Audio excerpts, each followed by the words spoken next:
Good evening, good afternoon, and good morning, wherever you are connecting from.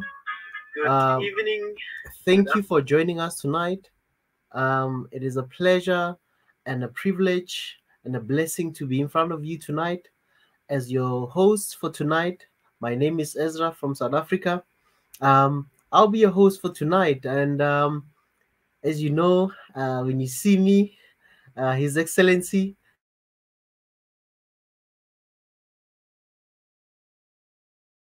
is resting. Is subscribe to our channel, Swahili Nation. Turn on the notification icon, share, like, and share with family, share with friends, share with colleagues, share with the world on your social network platforms. Share with everybody. Share with everybody. So, as I said, welcome, welcome, welcome to the show. Welcome to the One Africa movement on the Swahili Nation channel. For those who don't know, this is the One Africa movement on the Swahili Nation channel. So, welcome, family. Welcome, family. It is a pleasure and a blessing to be in front of you tonight. And I can't wait to join you, family. And I can't wait to bless you with nice conversation, good conversation with everybody.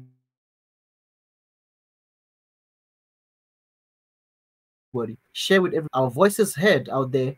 This is an African platform, a platform where people can come and voice their opinion, voice their ideas, voice their plans, and everything, anything that has to do with development, everything that has to do with Africa's future.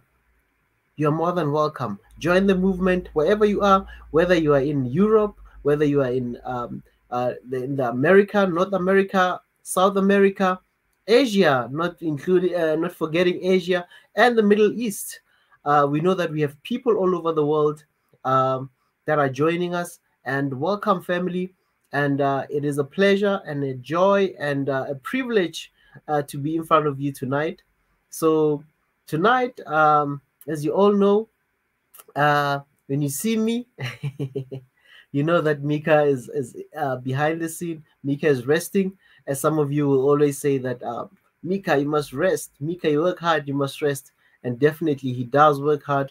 And a lot of things that some of you might not know that he does in the background, a lot of editing, a lot of things that he does, a lot of planning. It looks easy when you see us here, but there is work behind everything that we're doing here. And it is going to get we are growing, family. We are growing, and we are growing. And don't get you must just join the train. Do not sit when the train is moving. And do not sit. Join the movement. Tell family and friends that there's a channel on YouTube called Swahili Nation. And there's great things, there's great show, there's a One Africa movement that's out there, and we are pushing the agenda for Africans, and we are pushing the agenda of people of African descent, wherever they may be, that they may come and join us and be part of this movement and be part of this growth and be part of the voices that are out there. And as an African platform, we took a decision that we will not sit in the benches, but we will sit. We will not sit, and we will come and we will be bold. We'll stand up and have our voice heard out there. So if you're one of those people that have been crying that where are the African people? Where are the African voices? You are in the right place. You're in the right place. And join us. And as you all know that in this month, we are our goal for this month is to reach 200,000 subscribers. 200,000 subscribers is our goal for this year and for this month. In fact, for this month, our goal is 200,000 subscribers. 200,000 subscribers. And yeah, that's our goal. And just go on YouTube, share this link, share with us anything. And if you want to become our patron member, if you want to join the patron movement, just There's a link there. Just share the link right now. Join us, family. Join us. Do not be left behind. Do not be left behind. Do not be left behind. So be part of this growing movement. Be part of the voices that are out there. Be part of the intellectuals that also are joining us. Be part of the wealth, the rich history that Africans are known for. So do not be left behind, and do not be one of those people that are always complaining. But come with solution. Come and join us. Come with solutions. Come with ways that we can solve our matters as a continent. So yeah, family. It's great to be here. It's great to be here. And I would love to thank everybody who's been supporting us. Uh, those who've just joined our YouTube membership, thank you very much. If you've joined the Patreon, thank you very much. If you've subscribed to this channel, thank you very much. So all this support means a lot to us. Whether you're watching, whether you comment, those who comment, thank you very much. Thank you very much. Thank you very much. Oh, thank you very much. We really appreciate that. And yeah, family. And I would like to share because some people will tell me, where is this Swahili nation? Where is this Swahili channel? I wonder, where is this Swahili channel? So when you search on YouTube, this is the channel that you need to look out for. You will see a banner there written 2022. We have to be brutally honest with ourselves. And this is the year of action. 2022 is a year of action for us as a channel and us as a movement. This is the year of action. And this is the year that we really need to be honest with our issues. We need to come out and really be honest with ourselves so that we can take the proper steps instead of babysitting our issues and stuff. So when you see the channel, you will see the channel. It has over 196,000 subscribers. So our goal is 200,000. If there's any other Swahili Nation channel that you see, just skip. This is the real channel that you need to look out for. 196,000 subscribers. That's the channel that you need to subscribe to. Tell your family, show them. And some people, when you tell them, just ask for their phone and just click on the subscription button there. The subscribe button, just click on that subscribe button and become a subscriber. And turn on the notification icon so that when we go live, as we are going live every night we are going live, join us and get notified when we go live. Do not join the stream while it's already late and you can't even have so much that you want to say. So as I always tell people, turn on the notification icon so that when we go live or when there's any video that we upload, then you can get notified and be able to watch in real time and when it launches. So join, family, join us, and support us, support the movement.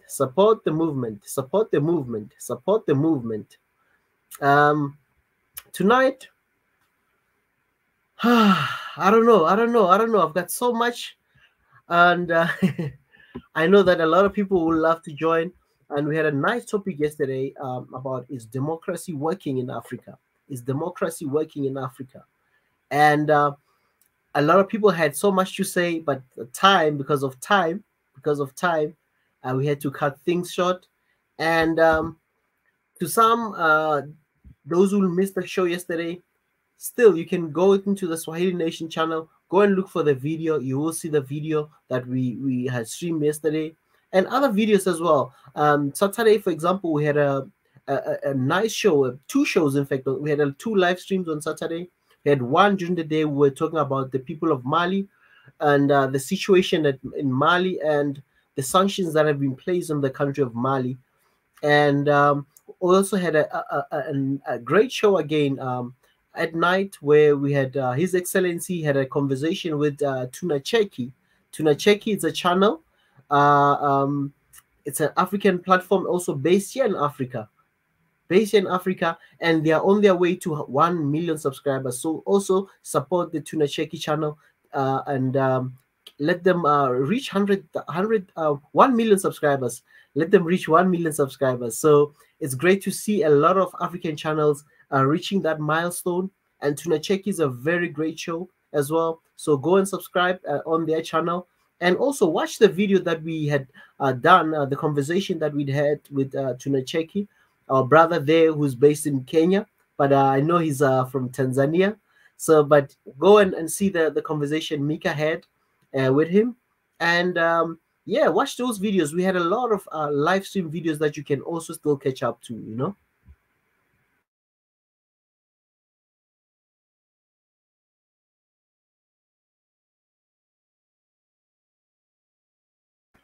Uh, Thank you, family. Got disconnected there for a while, but I'm back. And thank you, family. As I said, go through the videos that we've already done, and continue subscribing, continue watching. And I know some people might have missed some of the shows because of work, because of other commitments, but go through them. That's why we upload them. We leave them there for those who still want to watch, who still want to review them, and who still want us to talk about them. So feel free, family, feel free. It's all in there. Go watch those videos. Go and watch other previous videos that Mika had done, some reactions. There's a lot of content that has been placed on the channel already that you can still watch for those who've just subscribed or joined us during this time. So please do that. Please do that. Please do that. And it's great being here. I see a lot of people. I see a lot of people, and I see a lot of people, familiar faces, familiar voices that I see on the comment section. Really, really great seeing a lot of people there. And I see some people. I see HH. Thank you, HH. HH was the first one today in the comment section. London Night. Hi, Ezra. And Abebe Tesfaye. Hey, bro, where's your hair? I've got my hair, bro. I've got my hair. I might not have a long hairline like some people, but my hair is here, bro. I've got my hair.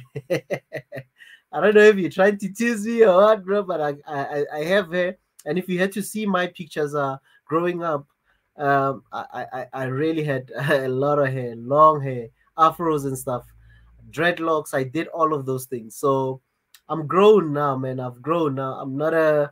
Maybe you might think I'm just a kid. I'm not a kid to some. God has blessed me with good genes. I'm not saying I'm really old, but I am. I'm in a good age. I'm in a good space. I've done all the hairstyles you can think of, bro. So if you want to ask about my hair, I can show you a lot of pictures. And I see African Afrimara. Hello, families. Welcome, African Afrimara. Binyam Mzed, good evening, good evening. For those who are in Africa, for those who are in some part of Asia, and some who might be in the other countries like Australia, it's already morning to them. Good morning to those people who are already in the morning. And some people were in the States. Good afternoon to those in the States, and good afternoon to those who are South America, the Caribbean, Jamaica, St. Kitts, Bahamas, Trinidad and Tobago, West Indies, Cuba. Oh man, there's a lot of countries. There's a lot of countries. There's a lot of countries. Yeah. Geography. Uh, I'm good in geography. I believe so. I believe so. I know my map. I know most countries where they are. And yeah, family. Welcome, wherever you are connecting from. And who else? Sarah, Ethiopia, connecting from Ethiopia. Hi everyone, Binaim Z. Gika 141. Hi from Ethiopia. HH, love Ethiopia. Our Emmett, hello family, hello sister. Our Emmett, our sister. Man, I can't wait, our Emmett, to have another conversation with you. And I know you kind of promised us something along business and stuff. I hope you're still cooking for us. And I know a lot of brothers and sisters would love to hear more about business and health. And also, Marie Antoinette 2011. I know you're also cooking something for us in terms of health. that you want to come and teach us. I can't wait as well for you, Maria Antoinette, to come and join us. Pi, always a pleasure, brother. Always a pleasure seeing you. Always always a pleasure seeing you, brother. Thank you, family. Thank you for all your support.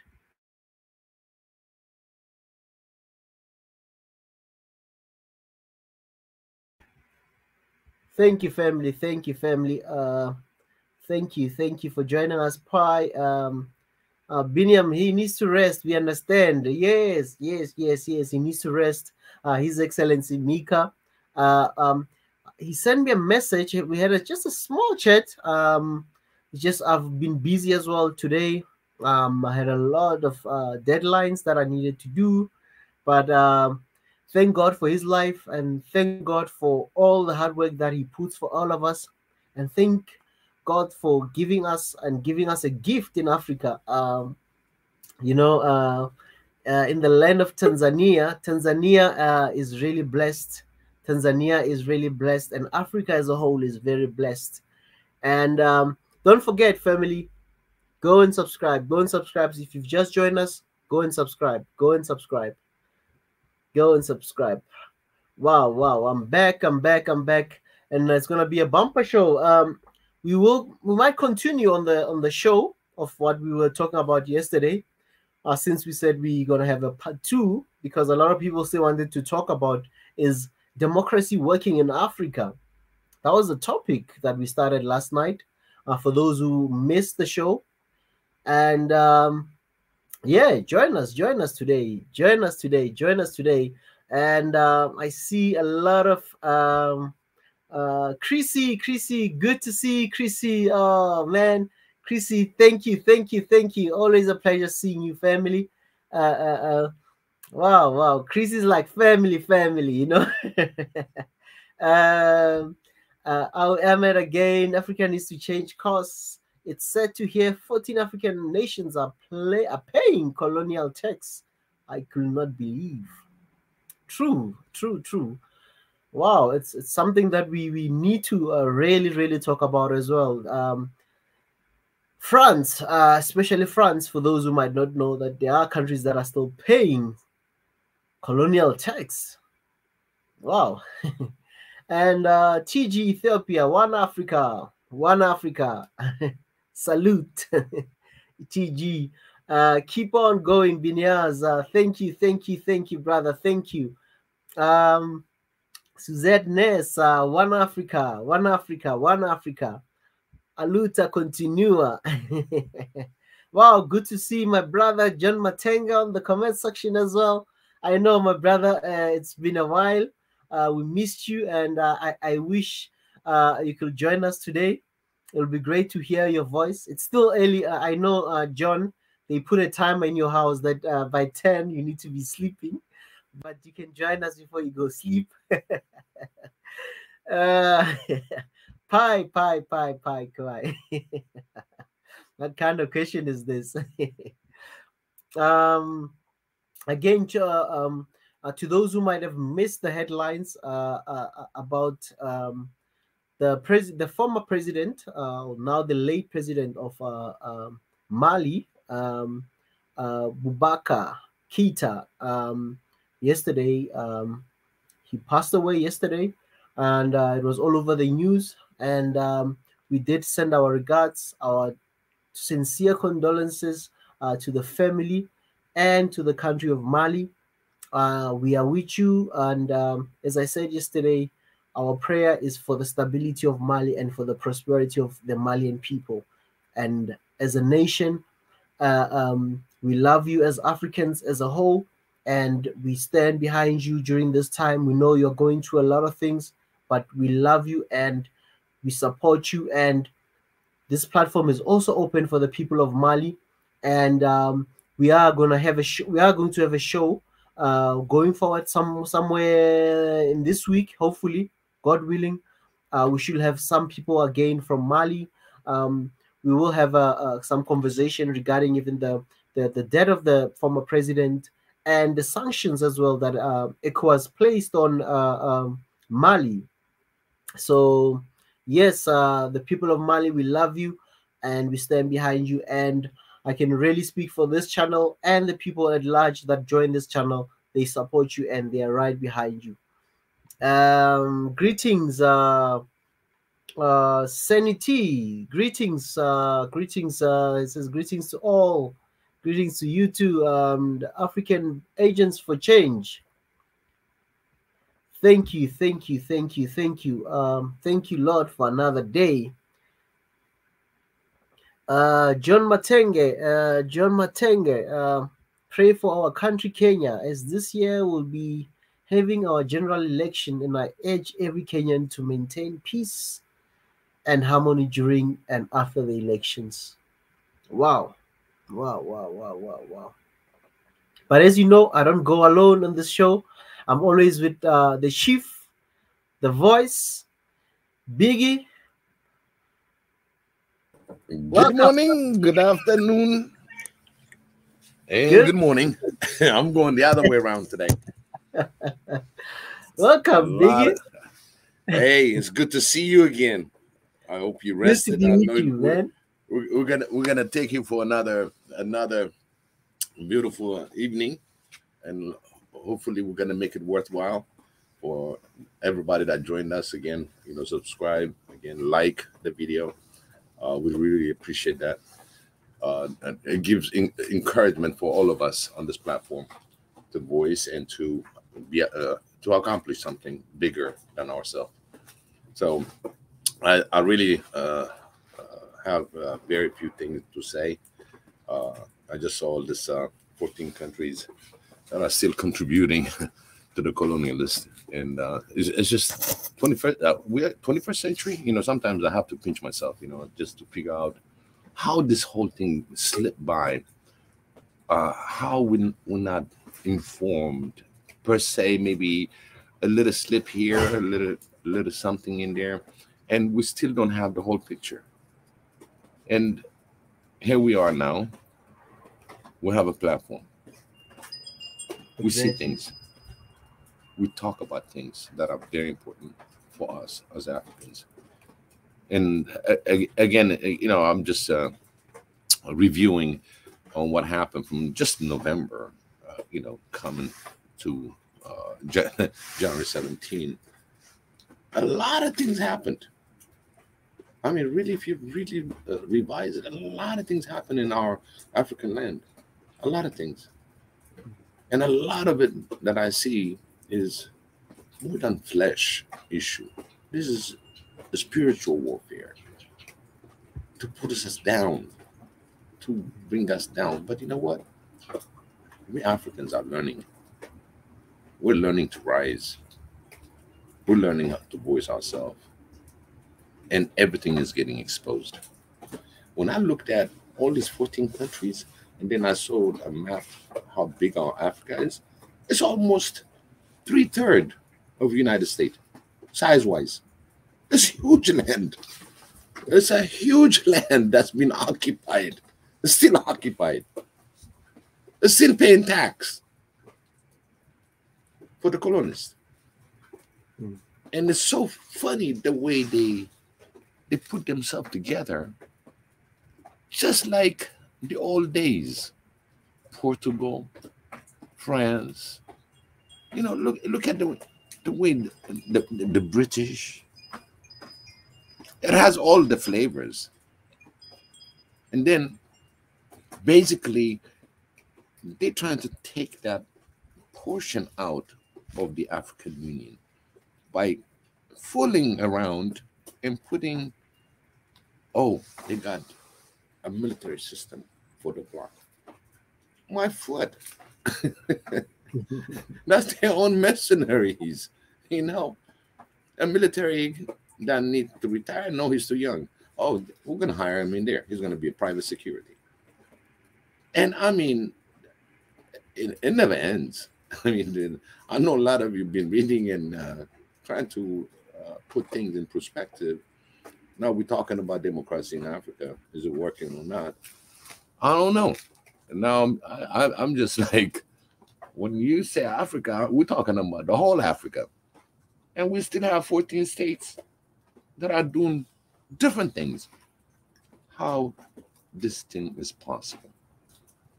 Is that really democracy? That's how I want to start our conversation today. Is it really a democracy that we have to fight first, or help our brothers in these 14 states to open up, to understand Mali is going off the wall right now, fighting this thing. They want to really tax the hell out of you now. So I opened this discussion about the democracy in the works. Or do we have our democracy in our own platform right here that we can say anything we want?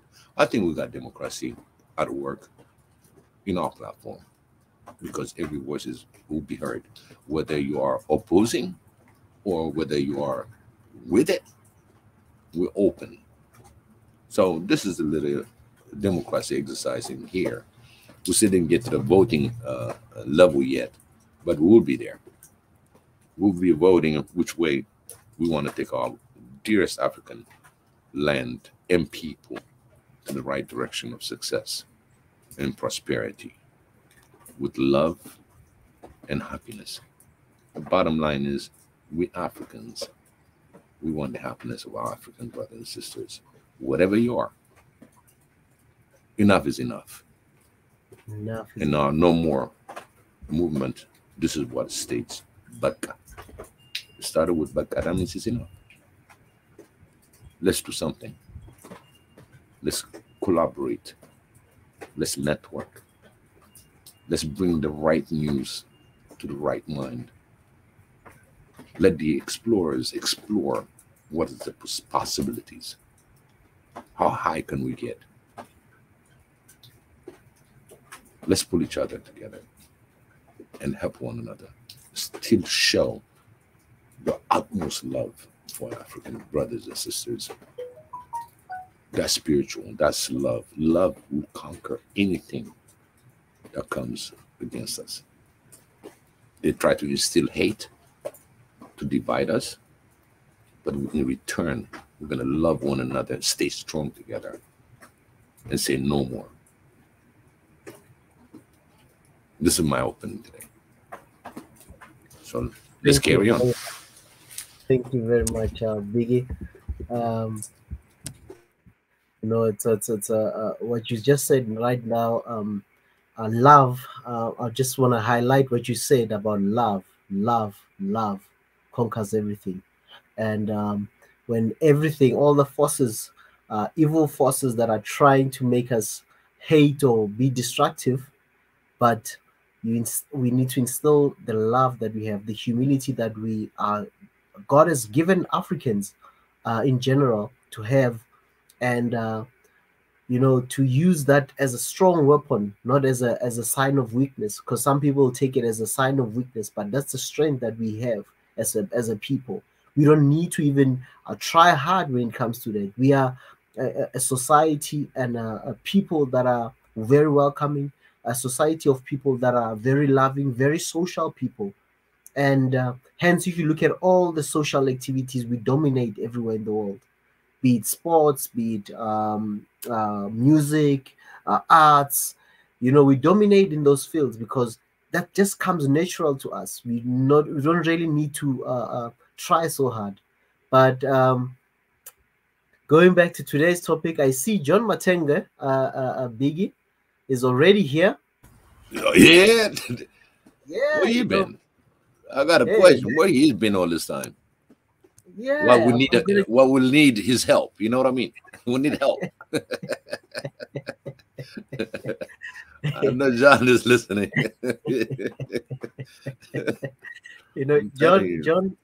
John sleeps at 10, a Biggie.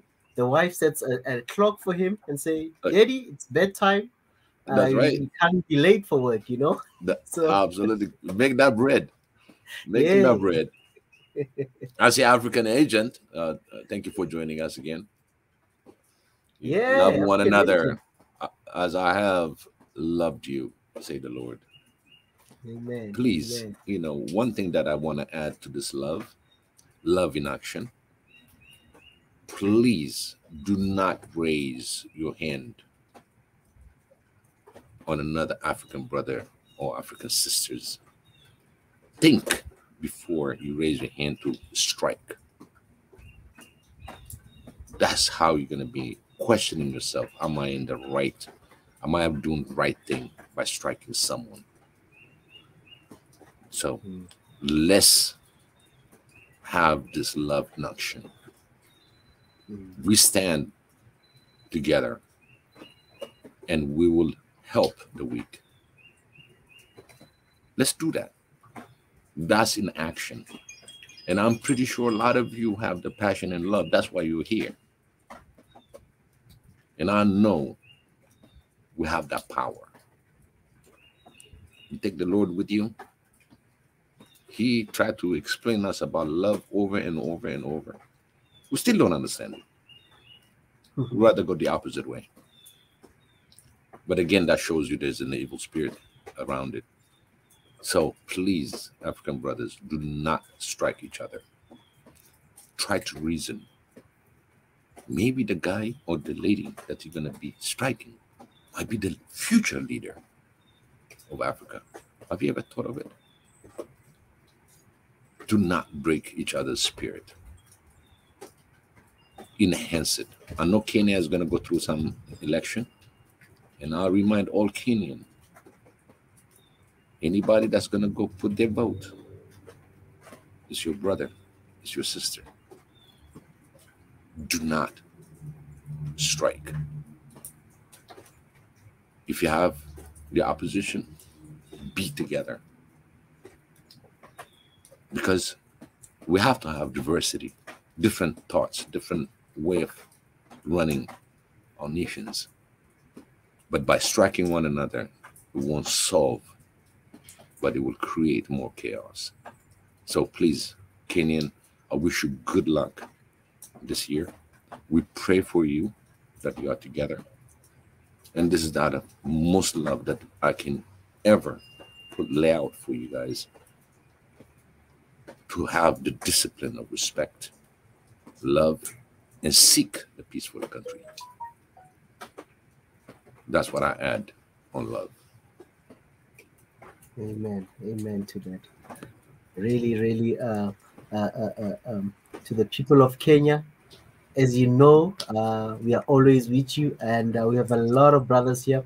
And even yesterday, this topic, someone who raised this topic is from Kenya. Mwenda Tezi is from Kenya. So I hope he'll be joining us again tonight, and he can even elaborate further and also get updates in terms of the plans and the updates, what's happening in terms of the elections and the election, obviously the campaigns, who's contesting, all the candidates. They can give us just an update of what's happening in the land of Kenya. I nearly said land of Kenyatta, and I don't want to sound conflicted with the son of Jomo Kenyatta running, I think, for a second term, if I'm not mistaken. And but yes, the land of Kenya, really, really a beautiful land, a great land, and a country that has been stable for many years. We know that we once saw one incident, but I know that Kenya is a great land, and it's a great country that is shown that has been a light for the continent and for many nations, and it's a great land where people are visiting for tourism, for other things there in Kenya. So for the people of Kenya, continue being hard workers, continue building a legacy, and being a great example to a lot of Africans and people of color, of different African descents all over the world. So continue being a shining light. We love you, and we pray that the elections in Kenya will go smoothly and hopefully and democratically, since we talk about democracy, and the people will part of it.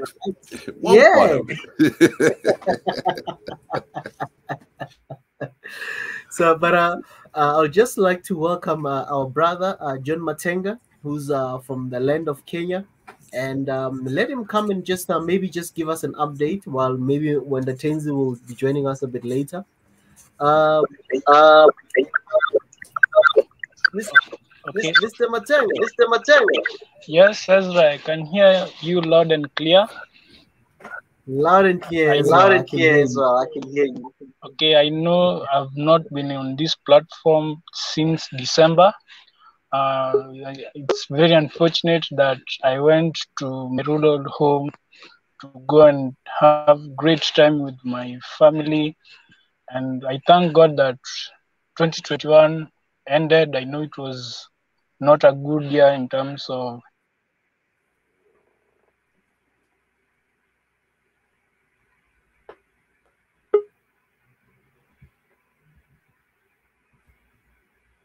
Uh, Mr. Matenga, are you still with us?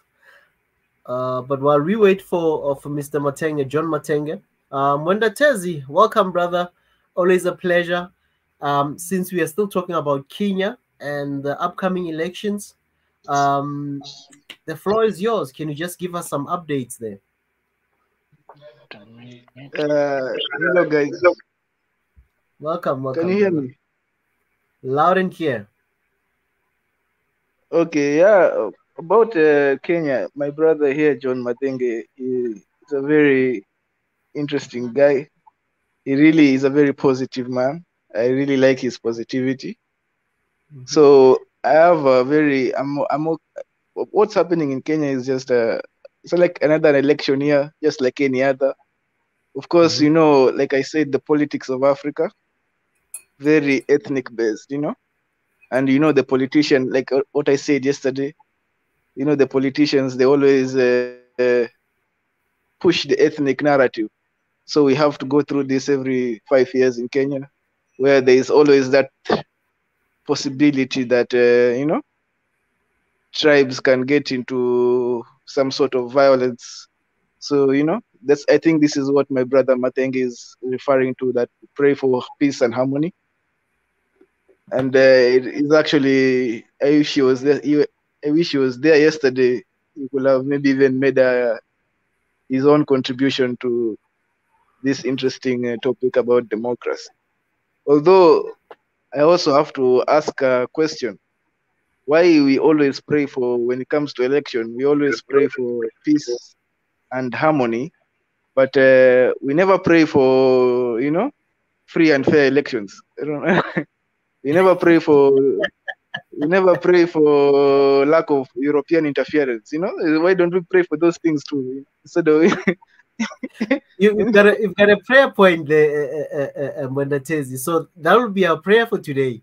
Since we haven't really even opened with prayer, we will do a prayer shortly. But continue. yeah. I was just curious. You know, maybe I think we should not just resign to the fact that, you know, because this violence just comes from people who are not trusting of the process. You know, so sometimes let us not resign ourselves to just admitting that our elections, you know, they're just like that. You know, they're just uh, they're just full of irregularity. So people, you know, and I feel like this is what a lot of Africans have just resigned to ourselves.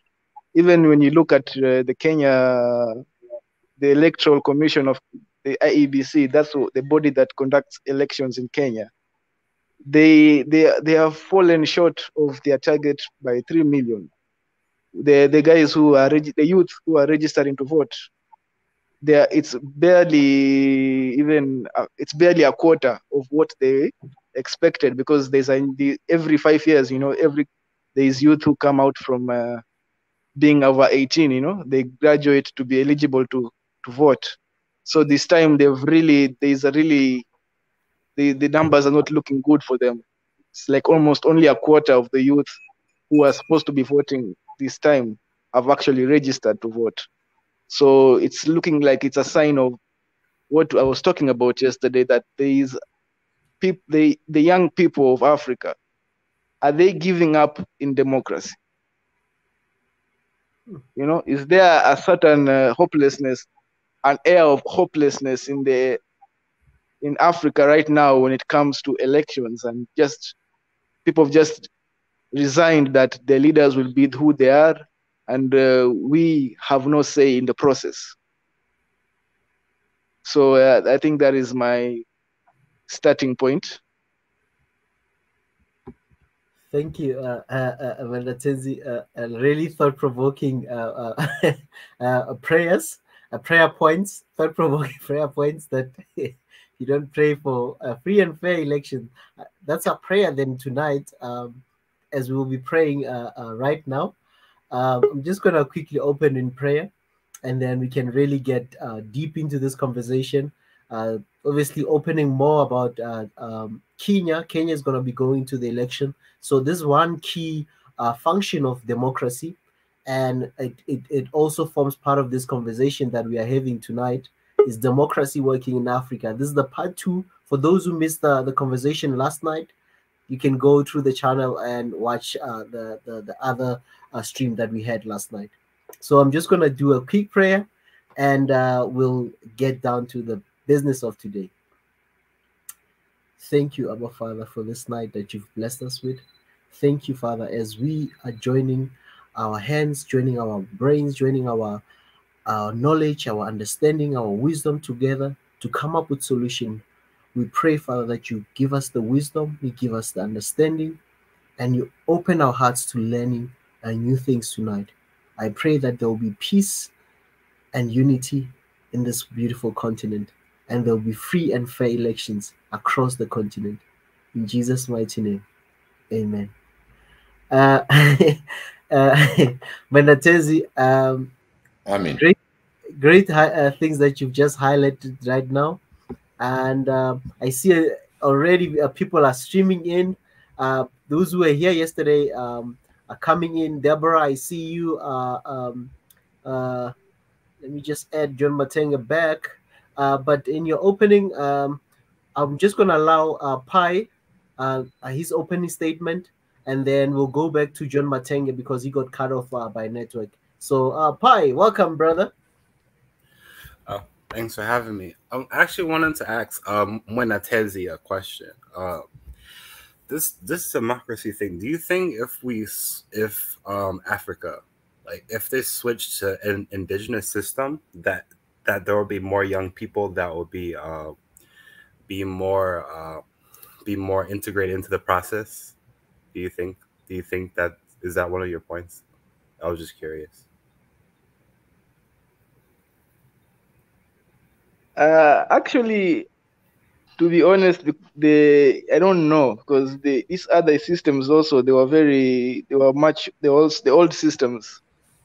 From my culture and from what I see in Kenya, I don't know if this was true, because the first leader, I feel like the original systems, they were really focused on the elderly. But if you look at the first leaders of Africa, all of them were youth, So I don't know if this is a myth that these old systems were focused on the elderly, or the youth also had a say. But I can tell you about maybe the Maasai system, where your age group, where you start as a young person, then you graduate as a warrior. Then I think when you hit your early 30s over there, you become your role is given by your age.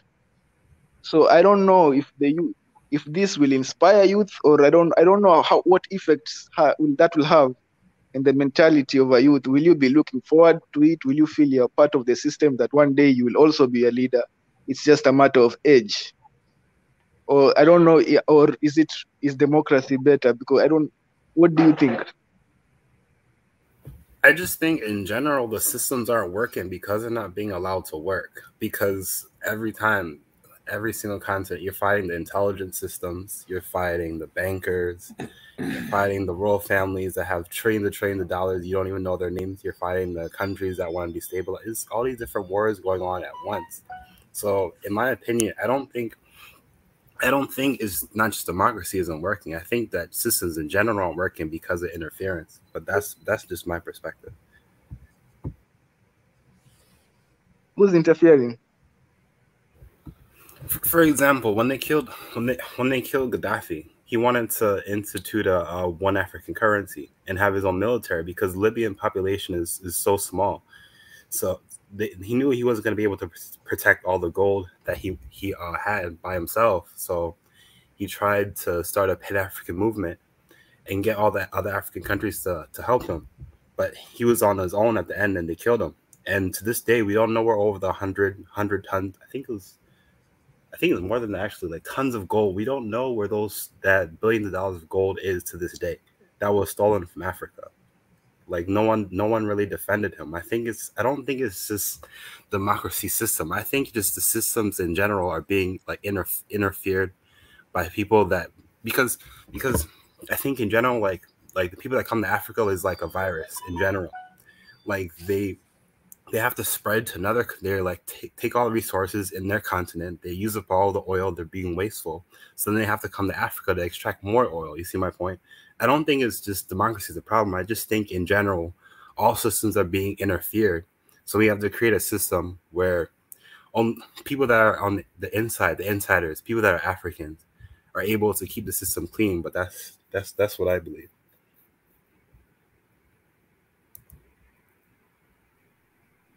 For me to put my 2 cents in this,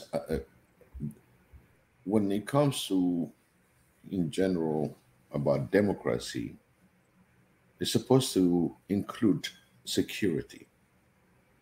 That means if we look at the Western democracy, still it has embodied certain level of security.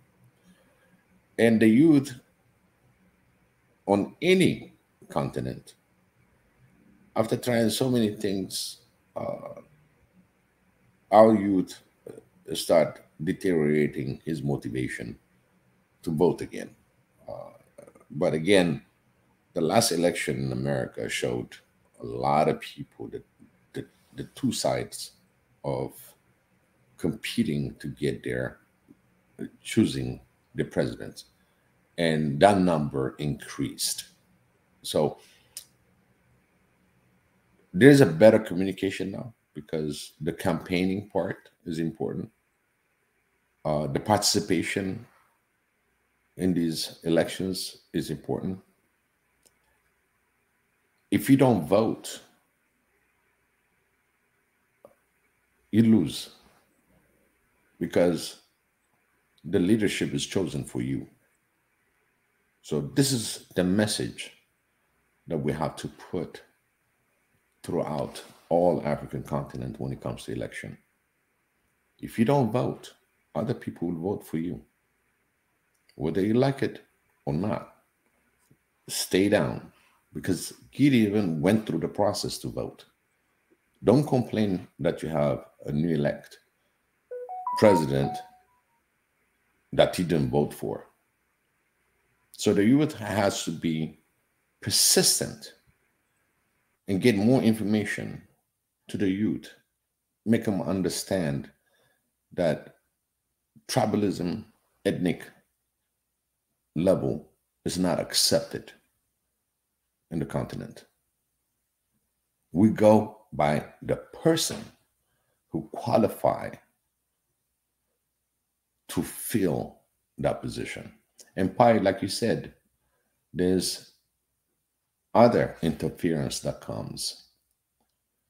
But within those interference, we should be able to maneuver ourselves in to be able to be voting when it comes to vote.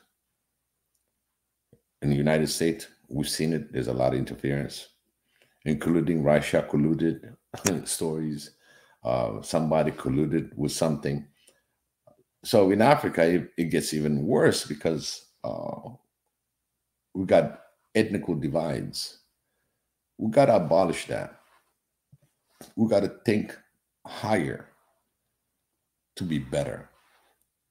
Because we already have one thing that burns us is we got frontiers, we got borders, right? Let alone also within those borders, there's ethnic divides. So each African country should start really fighting the ethnic problem that really is the cancer of a system not to abide by the initial voting rights, initial democracy, that you are elected fair and square.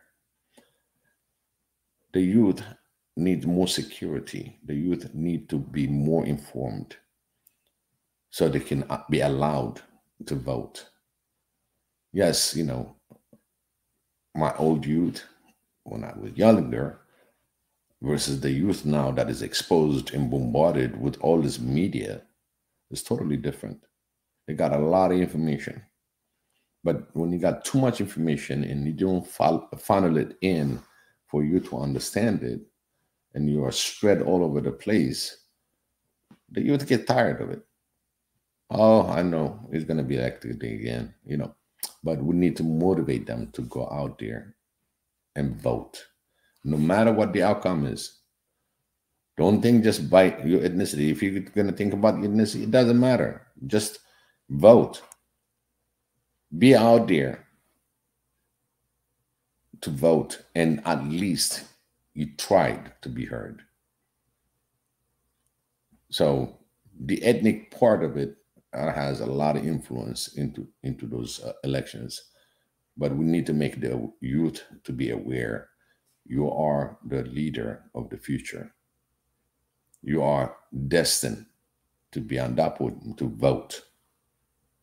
That's the education we've got to pass on to all African brothers and sisters, because the more you vote, that you put your word, hey, you tried, but it didn't fail. It was a success because you voted.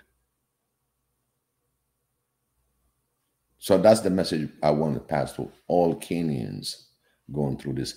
And I personally would like to see how this vote is going, because the more we voice on this platform, on this panel, you know, one person will tell 11 others. Those 11 will tell another 11. And we can multiply that. The more information that we put in, the more not fake news, and identify some of the interferers, and to protect our Kenyan brothers going through this election system is our duty. We should be the ear, the eyes for our African brothers, Kenyans, when they go through this. Mali's going through something. Now we need to put our mind and heart and care and read and report all the different agendas that the West is doing. So the youth need to be more vigilant when it comes to voting. It has to come to the voting podium. It's your responsibility. Each African, I wish you can have 100% votes, but you understand it's not going to happen until we get a system that can really account for every person. But until we get there, right now, we need to have the youth to come and vote, because Africa is the young continent. A lot of young are born under 30. I believe it's about 60, 70% on the average. So the youth has to be encouraged. We need to put more information out there. Exactly.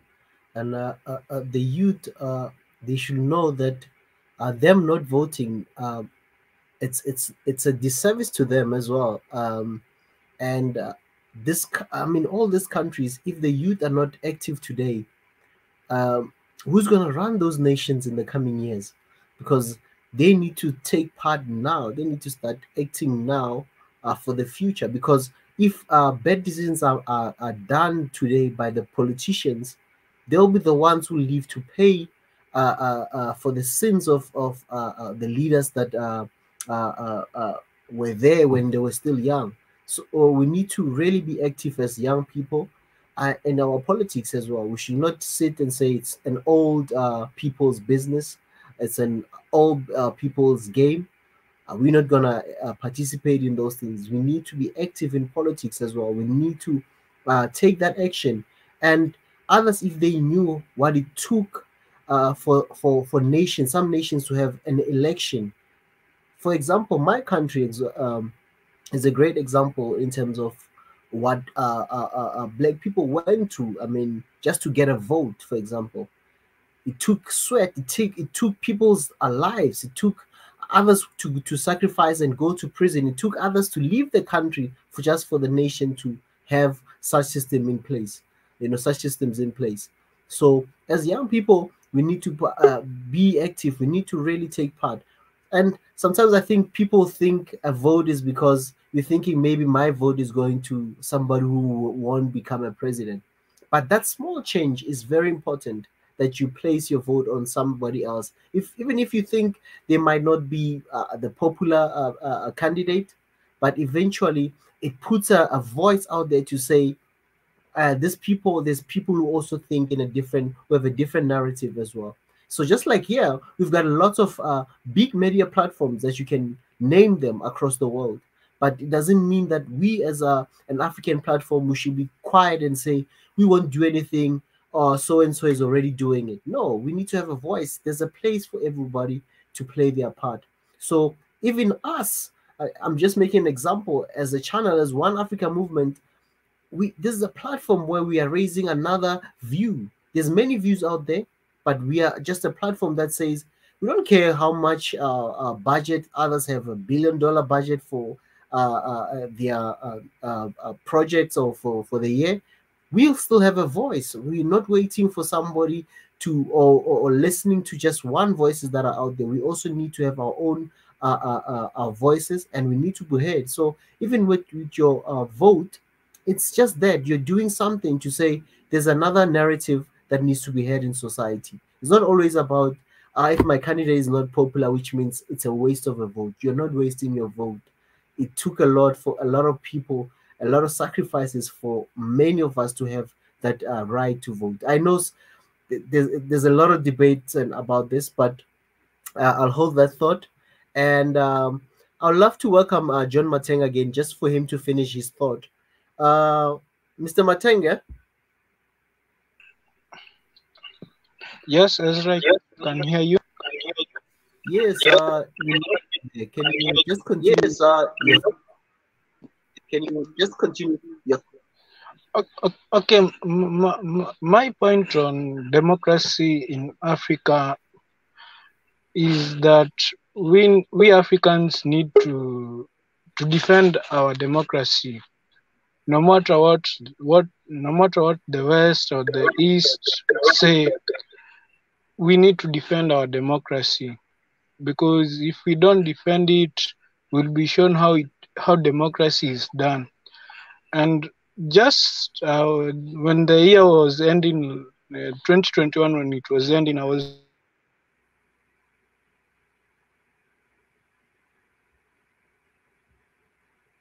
I think we keep losing John Matenga there, but I'm just gonna welcome our brother from South Sudan, Achu. Brother Achu, welcome. Yeah, thank you. Sorry, I put myself on mute. Well, just like Brother Dick always say, good evening, good afternoon, good morning to everyone.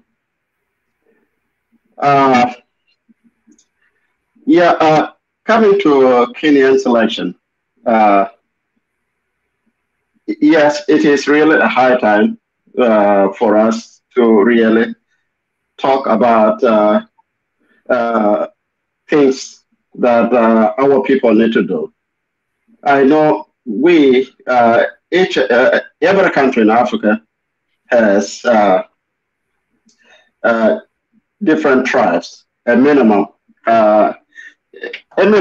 60 or 80 tribal groups.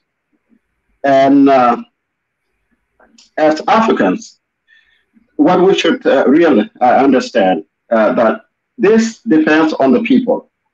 If we let our politicians use us against each other based on tribal or ethnic grouping, then it is us that would go and die in the street, killing ourselves. And what would I gain as individuals that if my ethnic group, I mean, if my ethnic leader is the one that comes to the power, would all my tribe really get something? I mean, would we all be leaders? Would we all be paid? No, but the politicians would always use us to support their cause so that they would be in power because of the scarcity of opportunities in Africa. Any leader wants to be there because of the good opportunities they get in leadership. And so that's one of the reasons sometimes when they go in there, they don't want to go. Because they know that if they go, that all the opportunities that they used to get will not be there anymore. And for them to do that, even for those that want to get in there, because they know that they will go and get the opportunity that they are not getting now because they are not in a leadership position. And by trying to get in there, so would always try to use their own people against each other, and that's a dangerous thing. So what if we, the people, always open our minds and try to not to listen to the wrong politicians that want to turn us against each other, then they will not they will not be able to turn us against each other. But we are the one that are always supporting them. As for the politicians, our politicians in Africa, that they should always think out of the box. It's not always that if I can get it, then I will light up the house on fire. We should always, because the other person that would come is also a national, just like you. So a youth need to go out and try to educate the people that in order for us to stop coming on each other's throat, let's love and let's have always a fair election. I can only go and vote for X because that X is from my tribe or is from my ethnic group. Yeah, once we come to understand that, then our politicians will not be able to use us against each other, and Africa would be in a better position. That's all I can say. So I pray for Kenya and for any other country that would go through any election that our politicians have to be very wise enough that if I lose, then I lose graciously. If I win, then I win graciously. But not play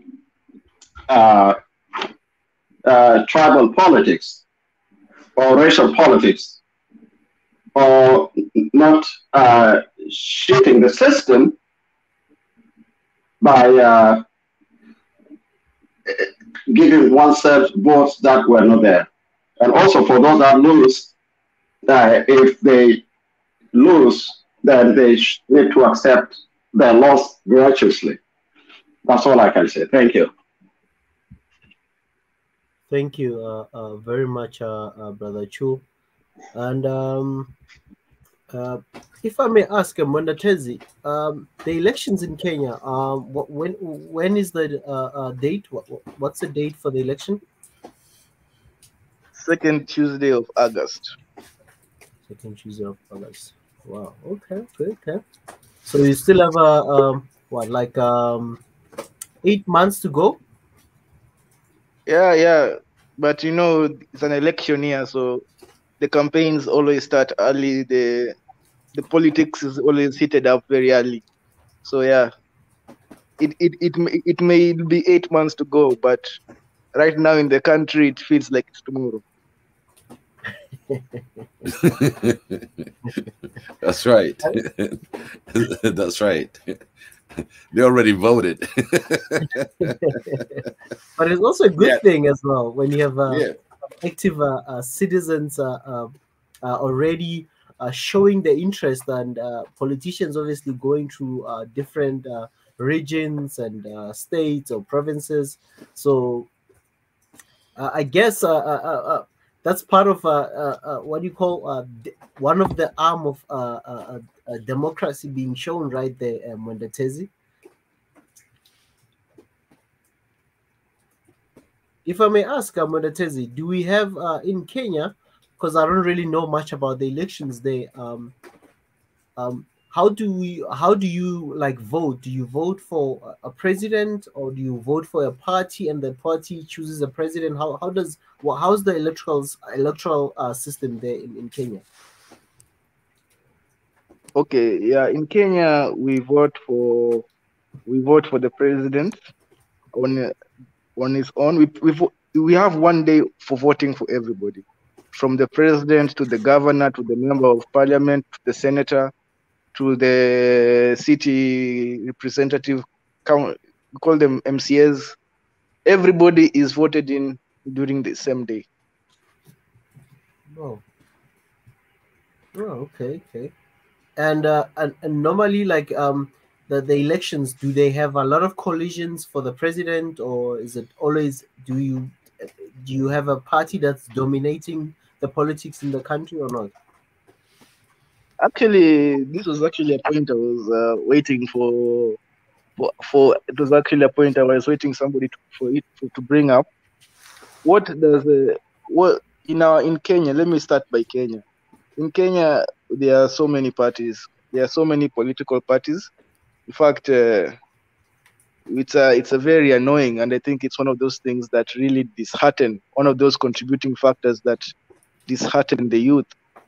Politicians jumping to one party to another, depending on which party is more electable. So you really find that it's the same fish in a different pond, and that is it's really annoying actually, because that means that the politician, they don't have any ideas. They're not selling ideas. They're not selling ideology. They're not selling any system or any change. They really just so this party is popular. Let's just move to this party because I'm getting some. Hello. Yeah, we're still listening, Mondatezi. Oh yeah, okay. I was talking about, so these politicians, you find that they lack ideas.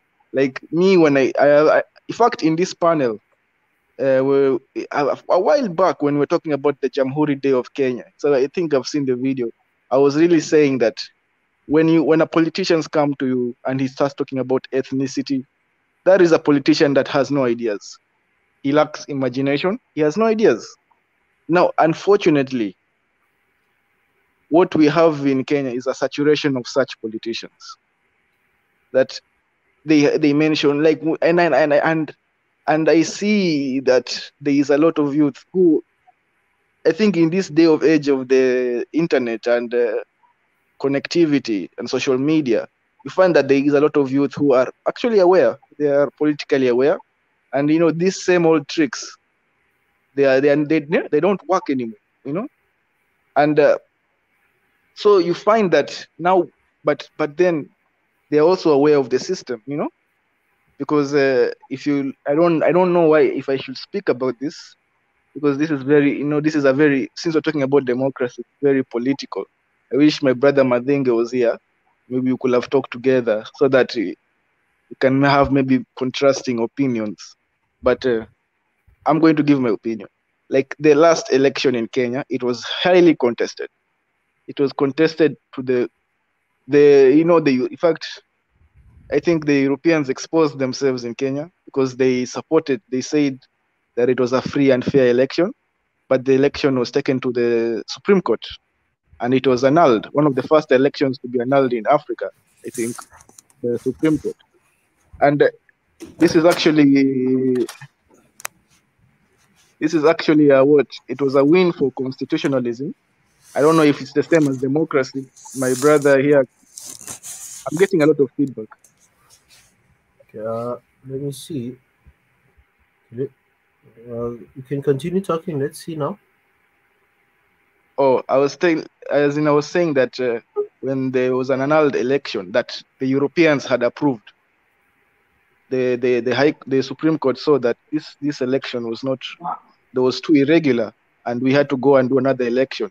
And immediately that year that Kenya annulled this our election, Malawi also annulled their election.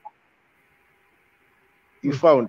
So there was, and that's when I started reading that there was a wave of constitutionalism going around Africa.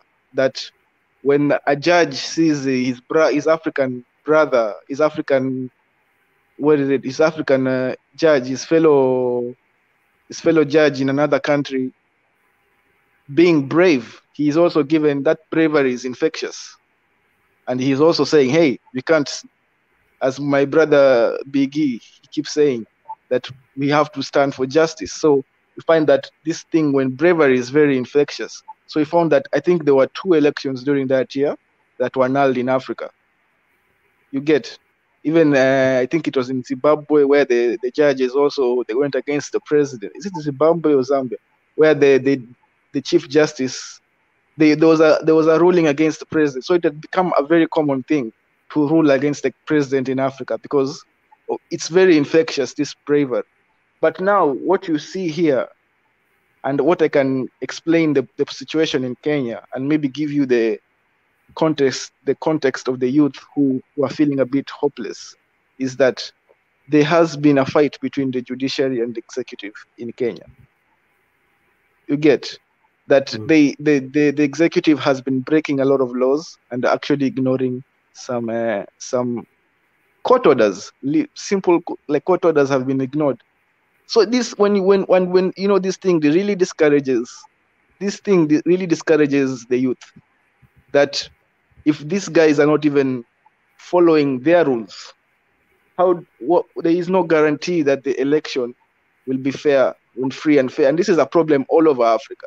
When you see your government, you see your leaders, you see the president, you see governments breaking laws, being openly corrupt. Even my brother Mika, he showed a video of I don't know, the child of a president. In fact, there are so many children of presidents flossing in Europe, living extravagant lifestyles. In fact, they don't even hide it in social media. There is the obvious funds is from government. It's not, even in Angola, you saw the daughter of the ex-president. She's the richest woman in the world right now, the richest black woman. And she's the daughter of a former politician. I think she's actually even engaged in politics. So when you see these things only in Africa, it really disheartens the youth. And you can tell them, hey, vote, but people have been voting for all this time. And it's not like people haven't been voting, So I was giving, that is why I posed this question, that is democracy really working for Africa? And I would like to also ask anybody, how do we encourage the youth to participate? Instead of telling, you can tell them, hey, it's your voice, but they don't feel it's their voice.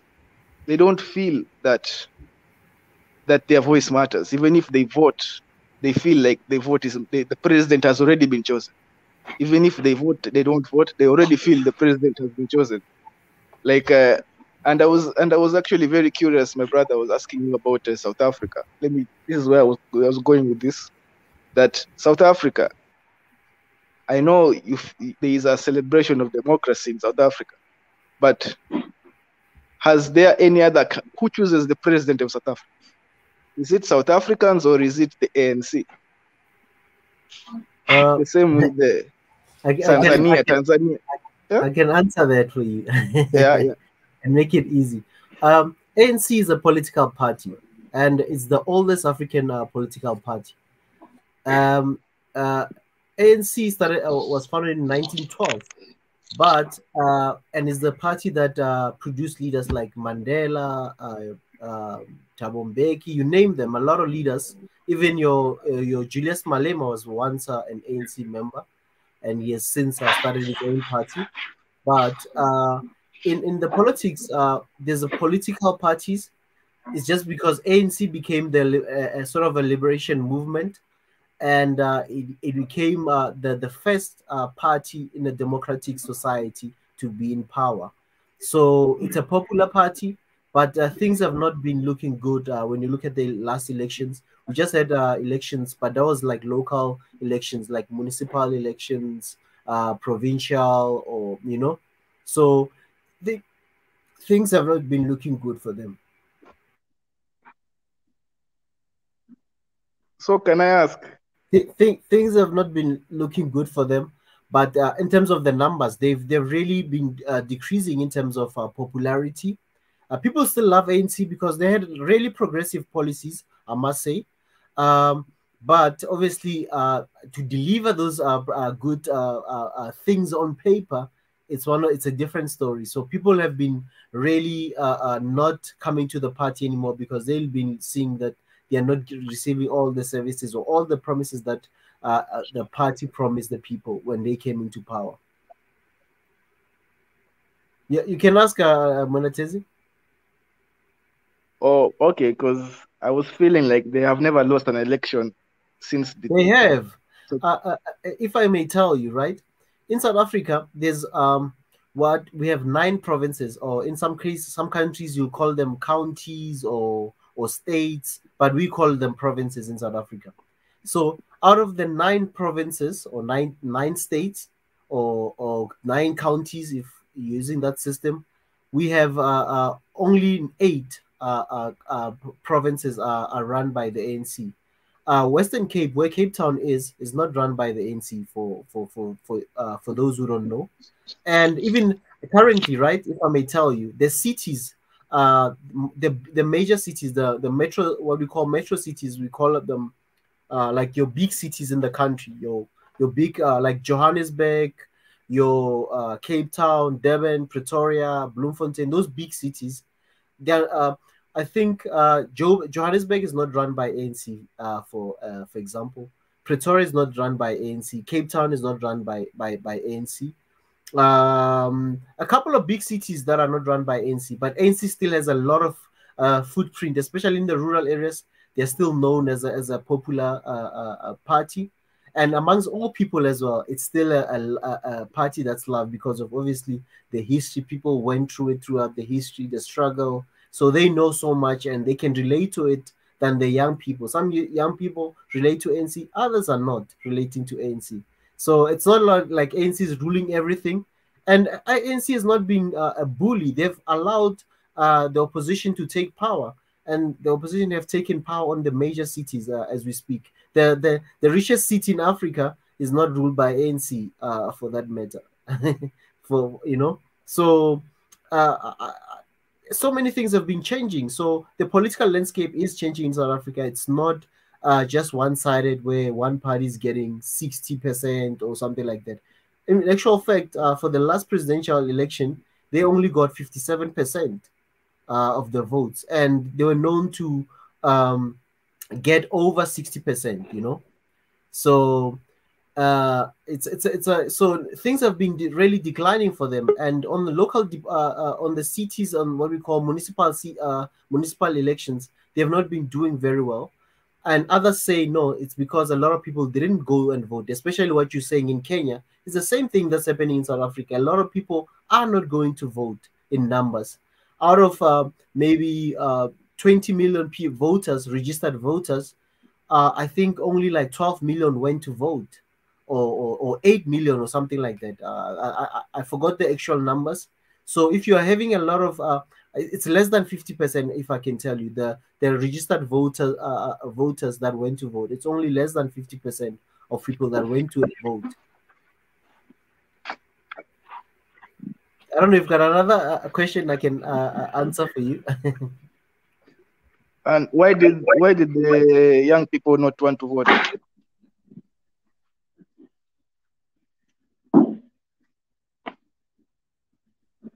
Hello? Mondatezi, same. What you're saying about the young people not wanting to vote, they can't relate to what's happening in politics. Others, they've just lost hope in the politics. They just think the politics will not help them. They think voting or not voting, it doesn't matter for them. They feel that way. They feel that won't make it won't help them get jobs. It won't help them get a better education. You've got voters who are really hopeless. Others are disappointed that what is promised is not being delivered, or it's being delivered at a slow pace. So things like that are affecting a lot of young people. And again, our politics also being run by a lot of old people. I'm not saying old people should not be in politics, but a lot of youth are playing a bigger role in terms of having not having let me just a lot of young people not having a lot of space in politics. If you look at maybe most of the cabinets in Africa, I think on average, a lot of people that we talk about 50 plus, you must be 50 years or older. Most people who are in cabinet or in senior positions, they are 50 years and older. You get guys who are even 70, even 80, who are still in office. So things like that are also affecting a lot of youth. And I think a lot of youth should really take this forward and say, we want to be active. Just like if you look at the leaders that we celebrate today, your Julius Nyerere, your Kwame Nkrumah, your Nelson Mandela, you name them, your Thomas Sankara, all these leaders, Steve Biko, they were young leaders. They were not leaders that waited for them to turn 40 and 50 to be active in politics, but they started young. And maybe most of them started getting into power or in actual office when they were maybe mature 50. But if you look at their track record, you find that most of them started young in politics. And they were very radical. You know, when people say Mandela was soft, look at the record. If you take a tape and look at the history, you'll see that they were very radical young people. So even for the African youth, they should also have the same aspiration to say, we've seen what our older people are doing now and how they started. We need to go back to the basics and really say, this is our future. Because those people, some of them are going to live maybe 5-10 years and die, but the decisions that they are making are going to affect them in 20, 30, 40, 50 years to come. They'll be paying loans of things that they didn't sign up for. And even if now, Mondatenzi, let's say you run for politics, right? But your predecessors already done a lot of mess in terms of the loans, a lot of things that have been done. You are coming into office saying, I'll be building roads, I'll build schools. When you get there, you find that all the money that you're making, maybe let's say out of let's say 1 shilling that you're making, a revenue that the government makes out of the tax revenue, for example, maybe out of the 1 shilling, let's say 20 or let's say 40 cents of, I don't know how, 40 cents out of the one shilling, for example, it goes to into paying loans, and you're only left with 60 cents that you need to build schools, pay your government workers, and make sure that you develop the nation. So a lot of people come in. That's why they say when you're outside politics, it looks simple until you enter and see the mess that others have already left for you. So you have a lot of things to fix and still have to deliver what you promised the people. And people get disappointed and say, when the change is just wasted, we wasted our vote, and next election, they don't want to vote. Those are the things that are also affecting some people not to vote. But there are a lot of factors. This is just one of, you know. I just want to to keep in mind, okay? I want you to keep in mind, in the past, you know, nobody paid attention to the fake news, okay? There are so many fake news, and the youth is reading it, okay? They will tell them anything that goes, oh, the Kikuyu did this, or the Oda did this. They put different narratives to different groups where they're gonna come up. Oh my God, you know, it's on CNN. Oh my God, it's on Reuters. We need to give them a clear picture. Okay. First of all, I'm Ethiopian, as I said. As an Ethiopian, I'm not gonna collude on Kenyan vote. Okay. I'm gonna be standing by them to have a fair election, but I'm not gonna collude to get in their deep political movement, because we Africans, if you really want to say the basics of democracy, we need to make sure that we don't collude on each other's nation. We cannot put influence or anything, because guess what? The people of Kenya are the one that knows what's best for themselves, not the Ethiopian that's going to say, oh, this guy is best for you. We cannot collude. Remember that. I want you to understand. We support your election to be fair. We support that you get information that's been out there, and how fake of the news is. It's up to the Kenyan to decipher it. So the youth, the clear messages for me, I was just thinking about just one phrase or one sentence, just like the no more, right? Just like the no more, I would say, no vote, you forfeit. No vote, you forfeit.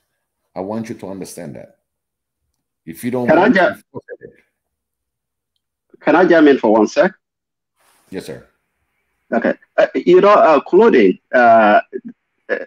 there's no country in Africa that would go and include in the neighboring countries affairs. Mostly either the government of that country or the people out of Africa. These are the ones that are always whispering, because most of the time they would always want the weaker person to be running that country, so that they would be able, the outsiders would be able to get whatever they want. But when someone that may come with a change is running, sometimes that's when. But I know that, let's say I'm from South Sudan. South Sudan cannot go and include in Ethiopian or in North Sudan or in Kenya, Uganda affairs, because they don't have that interest or ability to go and do that. Mostly is either that the people that are in power that will always do things that are not supposed to be done, because they want their guy to be in power, or people from outside the continent. And so this is what we, the people of African countries, need to be aware of, that always, that having choosing the right person that would not look at the ethnic or tribal line, but for the good of the country. That's what we need. And I'm sorry cutting you, Mr. Baker. No. It's just one thing that you said. The African, as an African, we don't collude. But to Africans, the East and West collude. Yeah. Okay. They use us. And for me, as an African, I'm saying, regardless how the form comes, it will stop there. It will stop. As an African, you got to stop this colluding, because it's not the individuals or the political parties. For example, look at it even from the Ethiopian. We can learn this. On the Ethiopian side, you see the TPLF, and you got the elect government. So really, at the bottom line, who's behind it? We know who's behind it. They're outside, but they are fighting for one state within the state. That's the narrative that they have. Oh, we fighting for our people. Listen, what I'm saying is we in this panel, we want to wish for any elections to go well and support them. But we cannot say, oh, this president, this guy is going to be a good candidate for presidency. This guy's going to be good. We cannot do that because this is a panel that is heard throughout the world. That's what I meant. Yeah, I agree. I understand where the forces comes. You know, I know where the forces comes. But as an African, me as being an African Ethiopian, I'm not going to collude in the Kenyan election. I just wish them well. We're probably gonna. The most we can do is vote. We're gonna put and tell as an Africans, go vote. That's your right. You gotta vote. Don't come back and complain. Without voting, they'll come back and say, "Oh, you know, this is not the guy that is not." No, it's over. You put your vote, whether you like it or not. Somebody's gonna be elected. Nobody's gonna wait for you. So we gotta promote voting, whether it's working or not. We're gonna have to promote voting, and we tell each country to give them the right information that the youth need to know, because it's the youth that's going to run Africa. We have a lot of young people now. We got informations. Some of them are fake. Some of them are misleading. So you got to be aware on how we can help the youth to come to the voting. Whether he likes it or not, he's got to vote. Once the vote is over, and when somebody's elected, it's done. That's the thing that we need to teach our people. Once the vote is done, it's done. If there's any problem, then we're going to go through the justice system. And it showed a couple of times, like you see it in Kenya and as well in Mali. It's been done before. So let's keep the faith and help the youth to keep on going to vote for the country. It's their responsibility. That's what we need to inform the youth of Africa. I'm talking about the whole Africa. Now it's Kenya at this junction right now, and there's more election coming this year, I believe. But this is what we need to promote as being one Africa movement with no more behind it. We're done. We want to make sure that this youth get a grasp and understand what's going to benefit him living in his nation. And one thing is his security and justice. So they have to identify what's best for them and to make a quite successful election. And we call it democracy in this level. You know, maybe, yeah, the right to vote is not a tyranny. It's not, you know, a dictatorship or anything else. But it's just somebody can vote and is allowed. That we promote. Thank you very much, Biggie. I'd love to welcome the First Lady. Yeah. The strong lady who's always here, Deborah. Welcome, sister. Thank you. Hi, Deborah. How are you? How are you? Doing good, doing good. የኛ ሁለተኛው ፓርት ነው የዴሞክራሲ work in Africa. Okay. ደህና ነሽ ዲቦራ? ደህና እግዚአብሔር ይመስገን። It's so good. Wow. Go ahead. She's asking you then. የትናንትና ቀጥላ የትናንትናው ነው የምንቀጥለው። Hello? ይሰማሻል? Can you hear me? እየሰማሁ። Okay, go ahead. እና ትናንትና የተናገርሽው ላይ የምትጨምሪው ነገር አለ ወይ?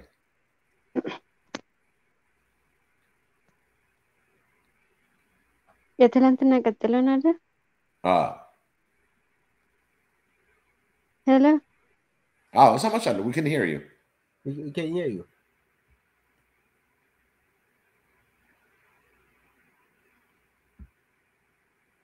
Deborah, we can hear you. You can go ahead. Maybe she's having problem. Yeah. She's having a problem on the connection wise. Yeah. There's one thing that I was reading from what's it? Great idea. I posted it in our private chat. I asked Great Idea if he can join us because there's a comment that he said they say democracy is a culture. Yes, it is. It can be, but whose culture? Okay, that's one one of his questions. Since we want to stick to the topic, Then this is a question, yeah, right? yeah. And I want him to elaborate more on the culture part. Yeah, great idea. Biggie has invited you to come and elaborate more on this statement about Right. democracy being a culture. Please just share the link again. Great idea. You can join the link. You can click the link below on the comment section. It will take you to the StreamYard, and then you'll be able to join. Because I saw some other guys as well want to join. I think what's his name? Mafayo Godfrey Lukanda. I also just said the link. Just click on the link below, and come and join us. And yeah, come and join us. Come and join us. Biggie, I think the only has the same tactics as a Red Sea, you know. Oh yeah. Red Sea. He said I'm back. He's baking He said now. I'm baking. We can see you there. I see he's following though. He's listening. He just started baking all of a sudden, eh? He's baking. Love it. I hope he doesn't bend those muffins or whatever is baking. Yeah. Bread, whatever is baking. We're gonna have that big discussion on food. Yeah, it's coming. So we are calling you on the topic for food. When we have the food topic, since you're the baker in the house, we want to see what you're baking, and we're gonna want you to switch on the camera. We want to see what you'll be baking for us, and you'll tell us about what you do. That's right. That's right. Yeah, and we're open for that. Exactly. I just want to go back to Mendatezi. I think you had a lot of questions that you also wanted to raise. Mendatezi? Yeah. Actually, I had a question that my brother, the big E, the biggest E, he has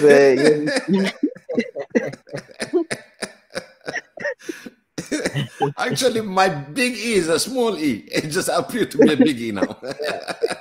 It's loud but very small. It's loud. Exactly. It's humble. It's a humble E. You know, it's not a humble E. That's right. Yeah, go ahead, Montez. Yeah, I was asking, what do we do about the flawed democracy that is in Africa, especially when it comes to the electoral process, where leaders, which is all too often we see maybe leaders prosecuting their opposition or making it very difficult for those who oppose them to actually win a democratic election, you know. And obviously, you know, you have to understand that these things, these activities, they leave a trauma to the youth, you know.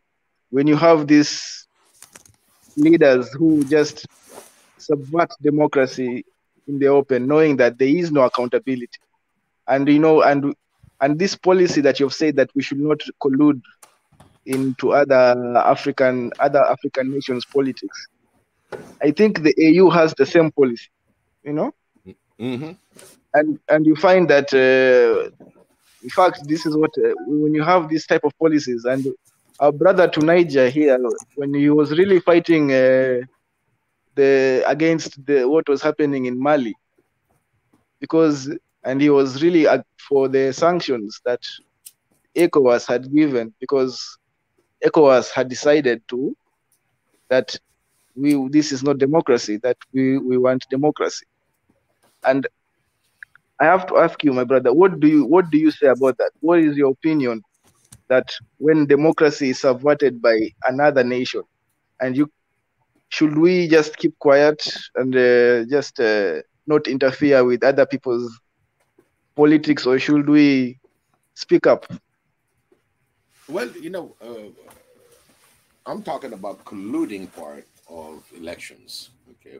But when it comes to a wrongdoing, atrocities, human lives, disastrous things that can happen, yes, we can voice ourselves saying what's going on in Mali right now is wrong. Okay, what goes on in Burkina Faso is wrong.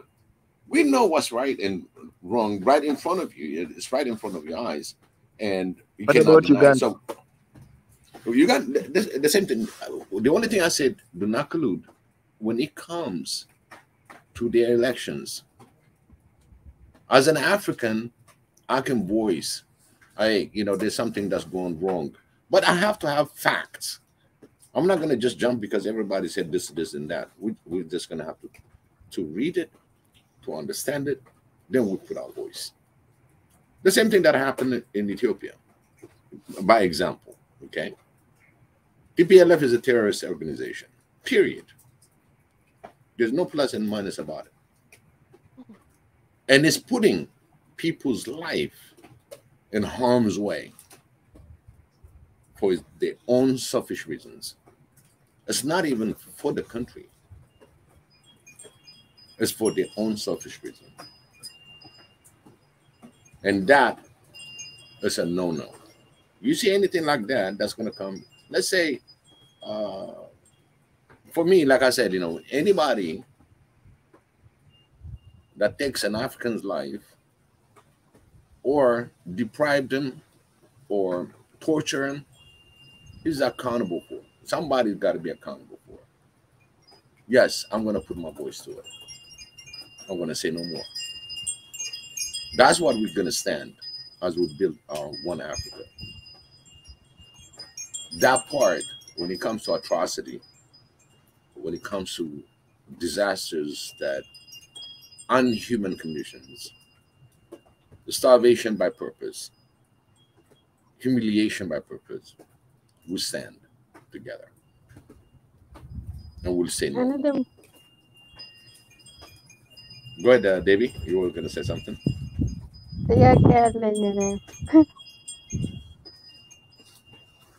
እሺ ልመልስለት ለሞንቴዝ እኔ የምጠይቀው አንተ ነህ። ቆይ አንድ ጊዜ እሺ ልጨርስና ይኸኛውን አንቺ ጋር እመጣለሁ። No, she had a question for me, so let me finish answering for Montezi and Mundatezi. When it comes to human life, like I said, earlier, I said an African should never raise his hand on another African brother or sister. Think about it twice. What you're doing is you're hurting the future. You never know who you're striking on, because you're the one that's always right and the little one that cannot voice himself, but you go on fighting him. That's wrong, right? So we should be able to come to the table and discuss. Because one thing that I say, no more bloodshed in Africa. I think that's one of my most poignant statement I would say is no more bleeding Africa. A lot of lives have been displaced, a lot of life been lost. We should say enough for that. So when it comes to this kind of issues, yes, I'll put my voice in. Any tyranny that comes in the continent, yes, I'll oppose it. It can be any nation in Africa. I'll put my word, my voice to it.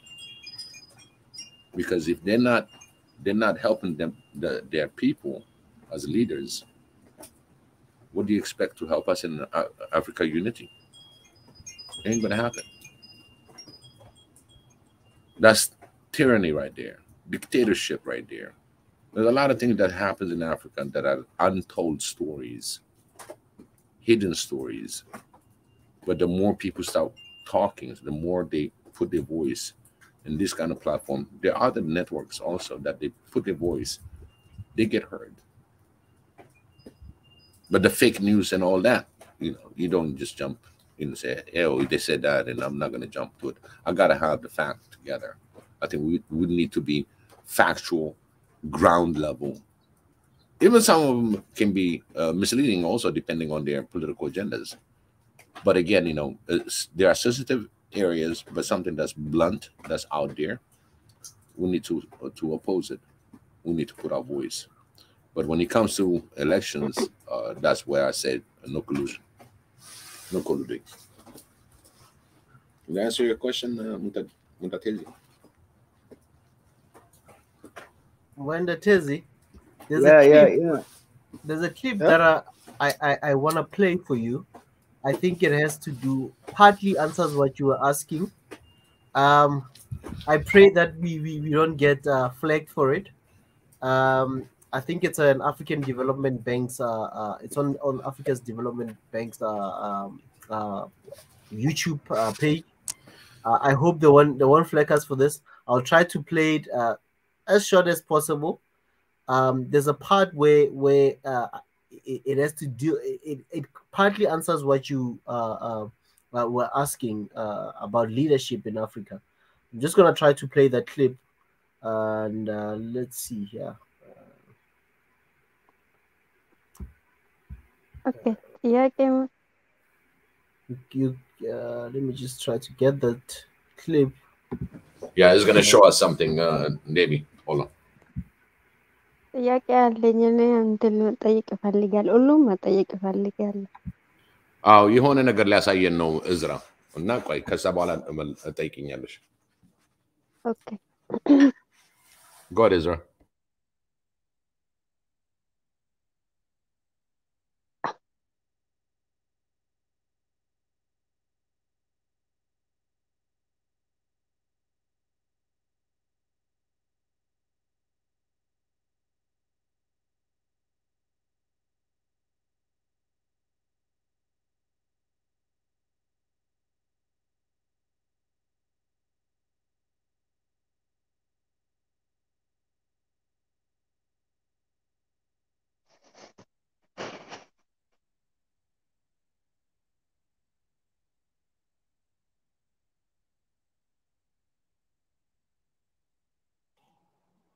We've got the African peer review mechanism, which President Obasanjo can speak about. That's part of what it was supposed to do, so that we sit as peers to say, no, but the president, you are misbehaving. You are stealing public resources. You've accessed power in order to put money in your pocket.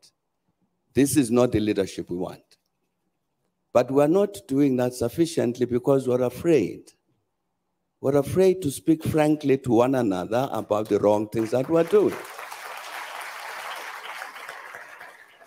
And I think if we don't do that, we will meet a century hence to discuss the same question.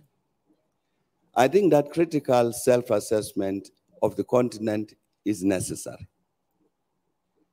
And I mean a real, critical, truthful self-assessment that's critical. And I think that would be an important step forward in terms of producing this kind of leadership which Africa wants. I'm handing this to President Kapp. I suspected you might do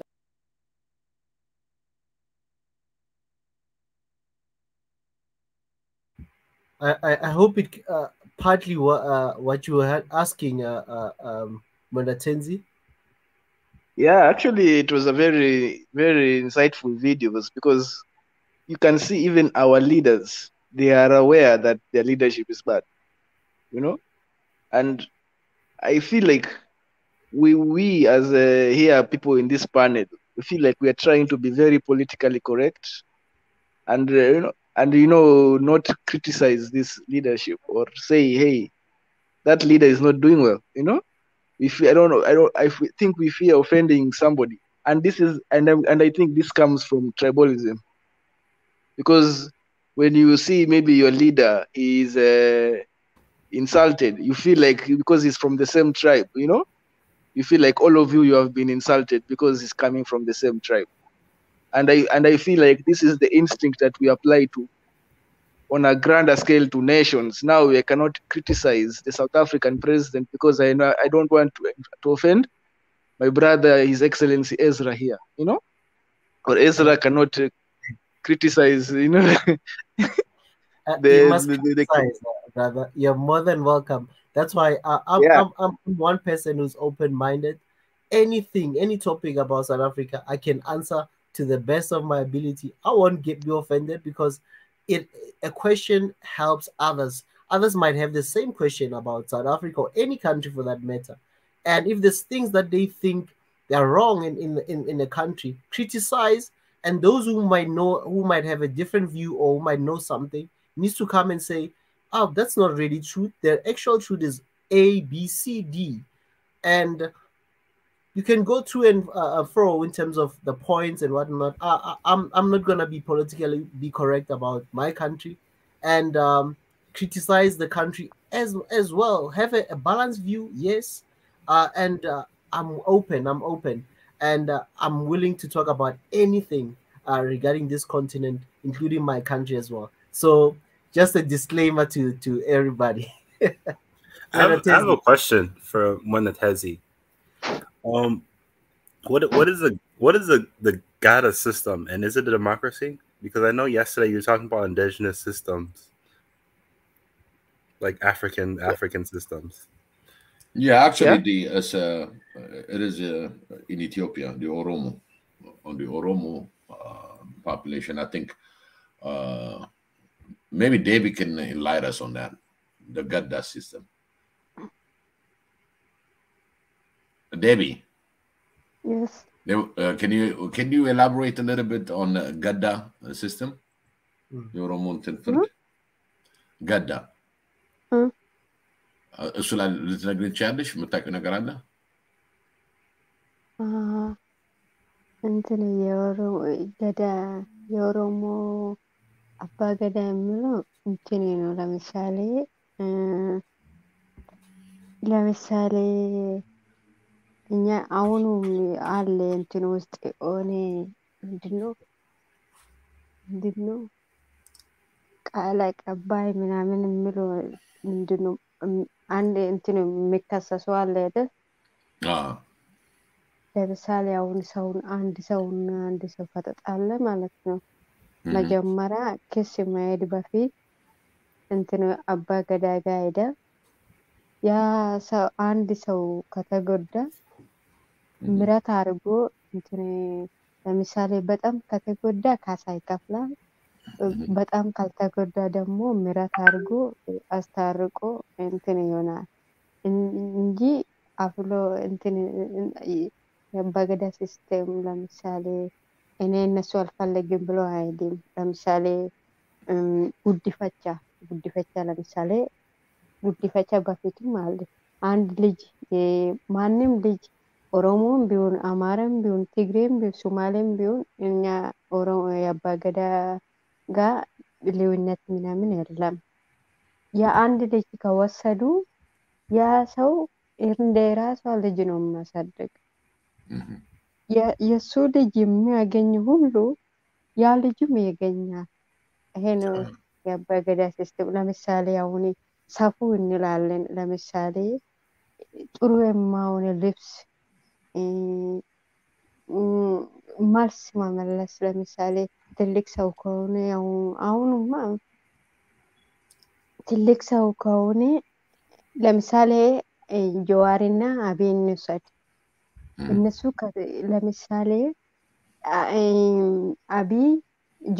አብይ ቢሰደብ አብይ ደግሞ ጀዋር ቢሰደብ እኛ ጋር ጥሩ አይደለም። ለምሳሌ እንደ ሲስተም አለ ገዳ እንደ እንትን አባትና እናት የሚለው እንደዚህ መሰለኝ ይቆጣጠራሉ እንትን ያደርጋሉ እንደ ለምሳሌ ጉዲፈቻ እንደ ዲሞክራሲ ነው ማንኛ ማንም እኔ አሁን ለምሳሌ ለሌላ ሰው ኦሮሞም ቢሆን እንትን አማራም ቢሆን ትግሬም ቢሆን አንድ ልጅ ከወሰድኩ እንደ ራሴ ልጅ ያሳድጌ እኔ ያለኝ ሀብት ሁሉ ይካፈላል እሱ ልጅ ያ ልጅም ይካፈላል Okay, just to give you a brief understanding about Abagada system is that it's a fair square kind of justice system.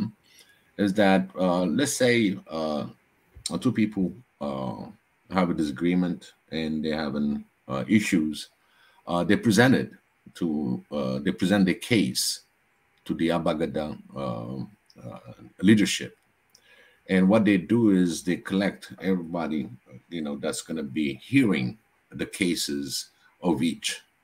If one party did more harm and he's not guilty of the cause, then the other party will pay for it in the form, it can be cash, it can be anything. So the way the system works is it's like a hearing system. And as well, when they judge, the elders, there are more than a dozen. Usually when I looked at it, it's like more than a dozen elders that discuss about it and deliver the verdict.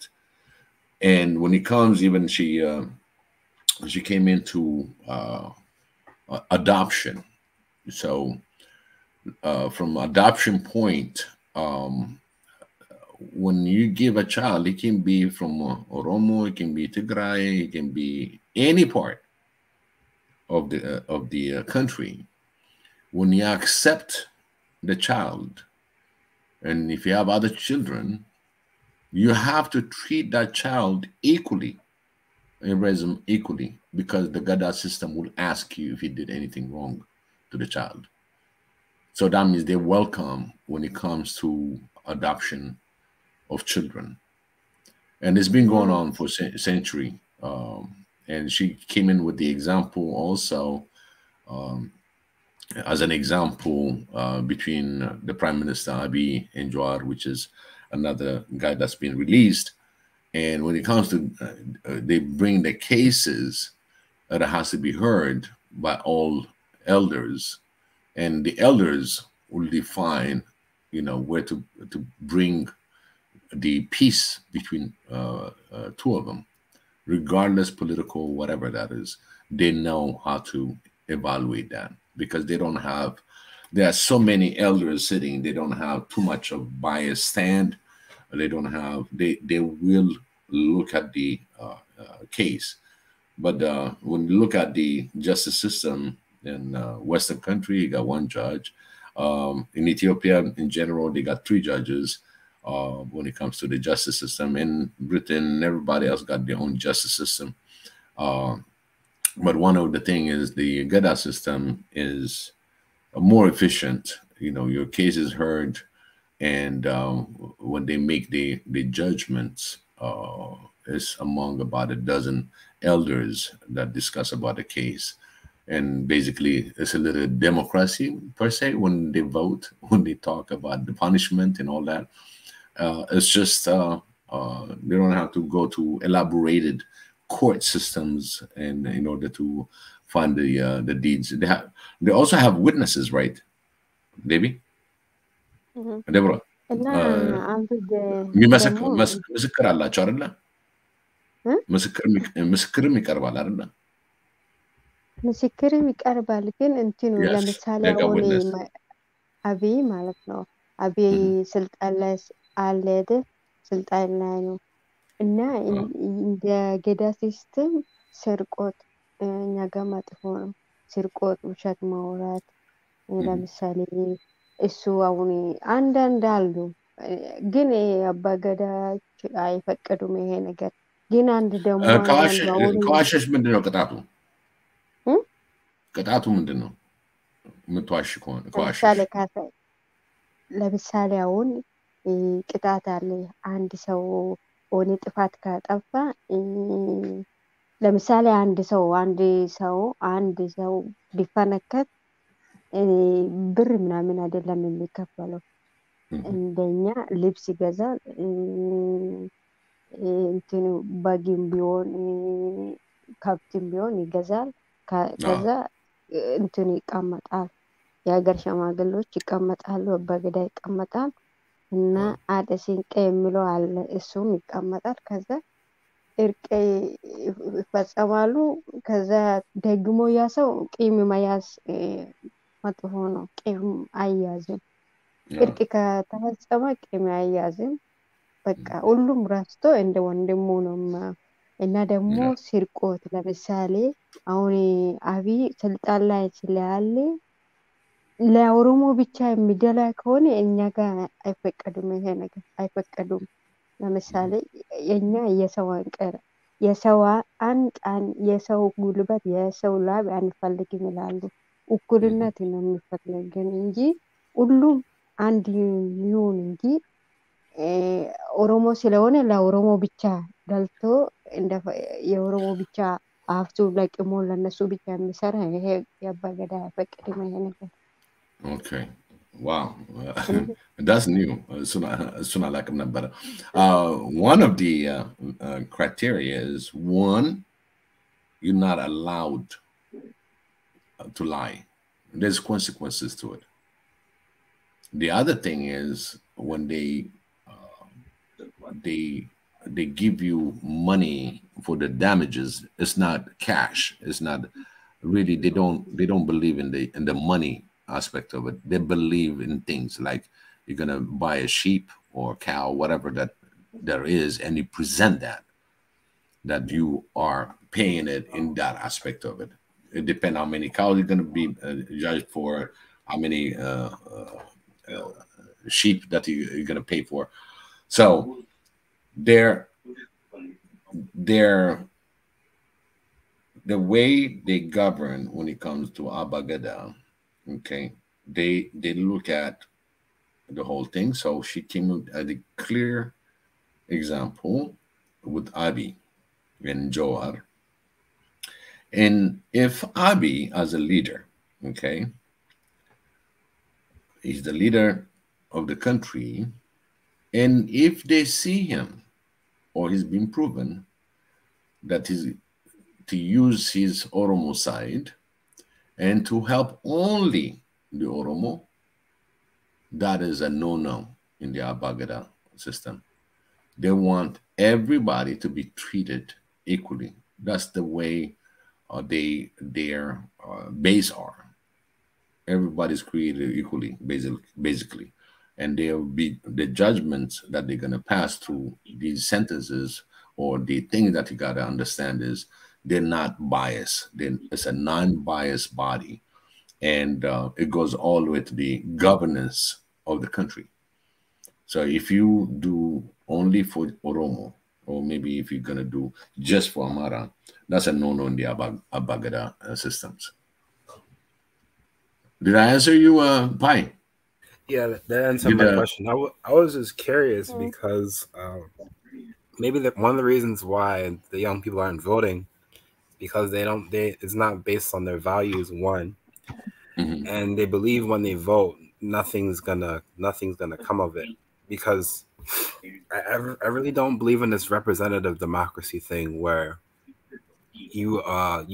there's this one person that's representing millions of people in what they believe, and then when they get into office they're gonna do the right thing. I feel like, at least I mean I've lived in both US and Asia, but one thing that I remember is power tends to corrupt. Absolute power corrupts absolutely. So when you give someone too much power, they're gonna eventually become corrupt. Like they're gonna take the money from the West, like in Africa. They're gonna take the money eventually. Even if someone that has good intentions, the leaders, they come from us, but they could come in with good intentions in the first place and end up becoming corrupt. So maybe I'm just thinking, this Abagada system, okay. when they start a case, right? And when they build a case, it's not the Abagada's elders that creates that. It is the people that comes with the case. Okay, they can really say to the prime minister or our leader is doing things wrong, right? And they can report that, and it's up to the Abagada system that is in place will do the case to come to investigation. They will have witnesses and all that, just like courtroom. They will have all that. The difference is from what I see, just like any justice systems, they're blind. You know, they don't judge you because you brought the case, because it's one of their code of honor not to be biased to begin with. And also, it's not 2, 1, 3. It's a bunch of elders that sits in that case hearing. Just like, I think it's a little bit similar like the judiciary system in the U.S., where you have the jury. They act like a jury, but at the same time, they judge too. You see what I'm talking about? The judge, the jury is one. They would declare that. Do you understand what I'm saying? Yeah, I understand. And they evaluate the case and they deliver the verdicts together. It's not a judge. It's just, yes, there's one leader that's going to speak about it, but the rest, they're quiet because they already passed it on when it comes to the verdicts. That's my understanding. I'm amazed to see that Oromo and the Dinka system is really the same. Really? Yeah. I didn't know about the Dinkas. Yeah. Exactly. I think it's across a lot of African traditions. I think we used to call it, was it the traditional council or something like that? Yes, yep. Something like that. But there's words for it in obviously in African languages. But in English, they will say traditional council or elders council. Or, Council of Elders. Yeah, Council of Elders, something like that, But it's I think it's across a lot of African countries. The unfortunate thing though, women are not participant in it. It's always a man. Yeah, I mean, to the man. I'm kidding. Yeah, joking. There's this part of not just Africa, and this is why I keep promoting love your sisters, protect your sisters. Okay, my message behind it is that in order to protect them, we need to know they're wanting. We want to know what help she needs. So think about it in Africa. And in fact, this is quite a while ago. I spoke about it. Is that a grandmother, an elder? She lost everything, including her children, grandchildren, to wars and different things. Here she is by herself, and she's carrying all the necessary wood for her fire, getting her water. She's a grandmother level, She get tired, and I ask, I always said, yes, she sacrificed her children for different things and her grandchildren also. Here she is alone, and here's a youth that's looking at her carrying the wood by herself. Are you the youngster that's going to go and say, ma'am, let me help you? Can I carry that for you? The youth is brilliant, but at the same time, it has to have the heart. When it comes to a Bagada system and all the other, like the Dinka, like you said, if it is the same thing, these are the healthy promotion that they do to help respect your elders. And they raise the children in that aspect. And then what happened is when it comes to when you talk about democracy, when you talk about this and that, it's like a totally different education system. You know, it's a balance of life, and they learn the balance of life. They know what's right, what's wrong. Forget the one in the city, because the one in the city, he's got all kind of confused, mixed up information system to survive in the city. You see what I'm saying? And then that's why we got a court system. You got the 3 judges or 1 judge. You got the jury. All that works in a different mechanism. But when you look at the vast African land, people live in a farm or small villages. Again, that small village might have a little factory, or that's how they work. So at the end of the day, when you try to balance the city versus the rural, I stay on the rural end because the rural end has really the young. A lot of youngs are there that are not able to vote because of infrastructures. They cannot go out there. They don't have information system. All that. So when I come into the certain system, that the elders system, you place the elder system in the city, in the rural end, it works. It's just you have to adhere and live by the law. They don't like to steal. They don't want you to lie, just like the 10 Commandments. Okay? They got all that lined up, and they have to have your code of honor to respect those things. When it comes to the city, it's a mix. You know, people who comes from all over, and it creates its own social fiber, its own social things. And then what happened is most of the vote, if you ever notice, is going to be majorly from the cities. So, my friend, if we really want to exercise the voting of the youth, I think the youth need to travel through all African lands, meaning in his own nation, he's supposed to travel everywhere. He should be able to understand, like any country, campaigning. You don't just hit the big cities, but the big cities are the key to bring people to hear you. But people, they got to make bread in Africa. Our poverty level is so high. You know, it's like a good friend of mine, the way he described being broke.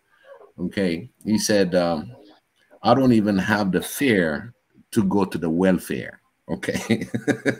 So basically, he cannot even go to the welfare to get his social security's benefits because he doesn't even have the fare for that. That's how you describe poverty. And in Africa, will be worse because of transport issue. And again, there's no electricity. The water is not there. So when I come back to that elder lady that's been supposed to be helped, the youth has to really concentrate on that. The youth have to concentrate to really be helpful for እንትን ሁሌ አንዴ እንትን ይቅርታ አንዴ እንትን ሁሌ እኔ ጥያቄ የሚሆነኝ ማለት ነው ዲሞክራሲ ምናምን እያሉ ጊዜ ማለት ነው ለምሳሌ አይሰማም somebody, can you mute your phone? Huh? No, somebody was talking at the same time. Go ahead, Debbie. እኔ ጥያቄ የሆነኝ ሁሌ አንድ ጊዜም ሁሌ በቃ አዎ እኔ ያደኩ ቦታ ክልሉም ቢሆን ሲጀመር ኢትዮጵያ ውስጥ ይሄ እንደዚህ አይነት እኛ ጋር ሰው ማግፋት የለም ሁሉም ይወዳል ሰው እኔ እንደ ሀገሬ ቢሆን እኔ ያደኩ ሌላ ክልልም ቢሄድ ሁሉም አንድ ነው። ግን የዓለም ዲሞክራሲ ሁሌ የሚያስቡ ማለት ነው ያሰብኩ ማለት ነው። ለምሳሌ የዓለም ዲሞክራሲ ወይ የዓለም ፖሊስ አሜሪካን አይደል? አንድ ጥያቄ አለኝ። ለምንድን ነው ሴቶች ፓርቲሲፔት የሚያደርጉት? ሴቶች ለምንድን ነው አባገዳ ሲስተም ውስጥ የማይገቡት? I asked her why. Oh, really? ደሲቄ የምለው ምንድን ነው እሱ? አሉ እኮ ደሲቄ የሚባል ከአባገዳ ስር ውስጥ ነው። በአባገዳ ውስጥ የሚሰሩ ሴቶች ናቸው። አዎ አንድ ላይ ነው እኮ። Wow. Well, I'm sorry to say, Pai, you talked about women are not allowed, but Abagada system has women. እኛ እኮ ሲጀምር አንደኛ ሴት ነው የሚያስቀድሙ። Oh my God. She said, actually, it's ladies first system. That's way better than us.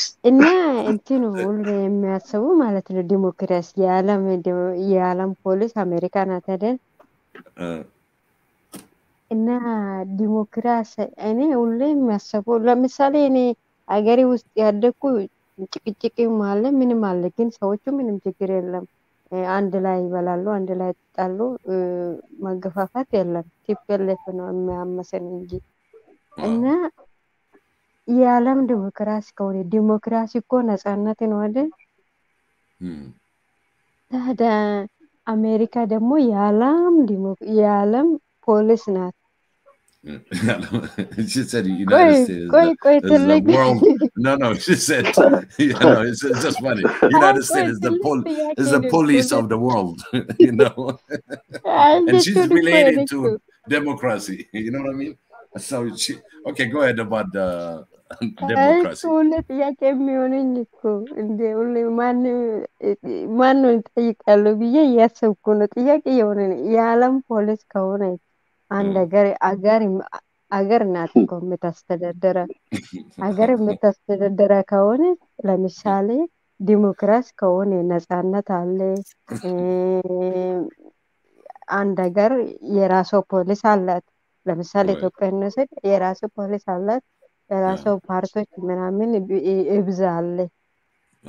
ስለዚህ አሜሪካ ዓለም ኮንትሮል ካረገቻት የዓለም ፖሊስ ነኝ ካለቻት ዲሞክራሲ አለ ካለቻት ለምንድን ነው ማዕቀብ የምትጠላ? ለምንድን ነው ማዕቀብ የምትጠላ? ለምንድን ነው ደግሞ አይ ማሳገድ? No, I just love the way you say it, just I cannot help it. That is good. That is good. I would vote for her for the presidency. Oh, you heard that, right? I did. Listening to it. Yeah. I mean, she said something very important. I mean, she's good. ለምሳሌ እኮ እውነት እያለን እኮ ዓለም እኮ የተጎዳች ናት እኮ እውነት። አሁን ለምሳሌ እኛ ሀገር እንውሰድ፣ ዲሞክራሲ አለ፣ ሁሉም ፓርቲ እኩል መስራት ነው። ኬንያን ብትል፣ አፍሪካን ብትል፣ ኤሽያን ብትል፣ ወስተርኖቹ የዓለም ፖሊሲ እኮ ሁሉ እየጠቃለለ ነው። ስለዚህ እኩል መስራት ነው አይደል? ታዲያ እሷ ለምንድን ነው አንድ ሀገር እኔ ራሴ ችዬ መኖር ይፈልጋለሁ፣ ሰርቼ መኖር ይፈልጋለሁ ካለች ማለት ነው። ለምንድን ነው ማዕቀብ የምትጣለው? ለምሳሌ እኛ ሀገር ቲፒኤልኤፍ እኮ ሁለት እንትን አለ። ቲፒኤልኤፍ ለምሳሌ አሸባሪ ነው። አሸባሪና የህዝብ መረጠ መንግስት እንዴት አንድ ታያለች?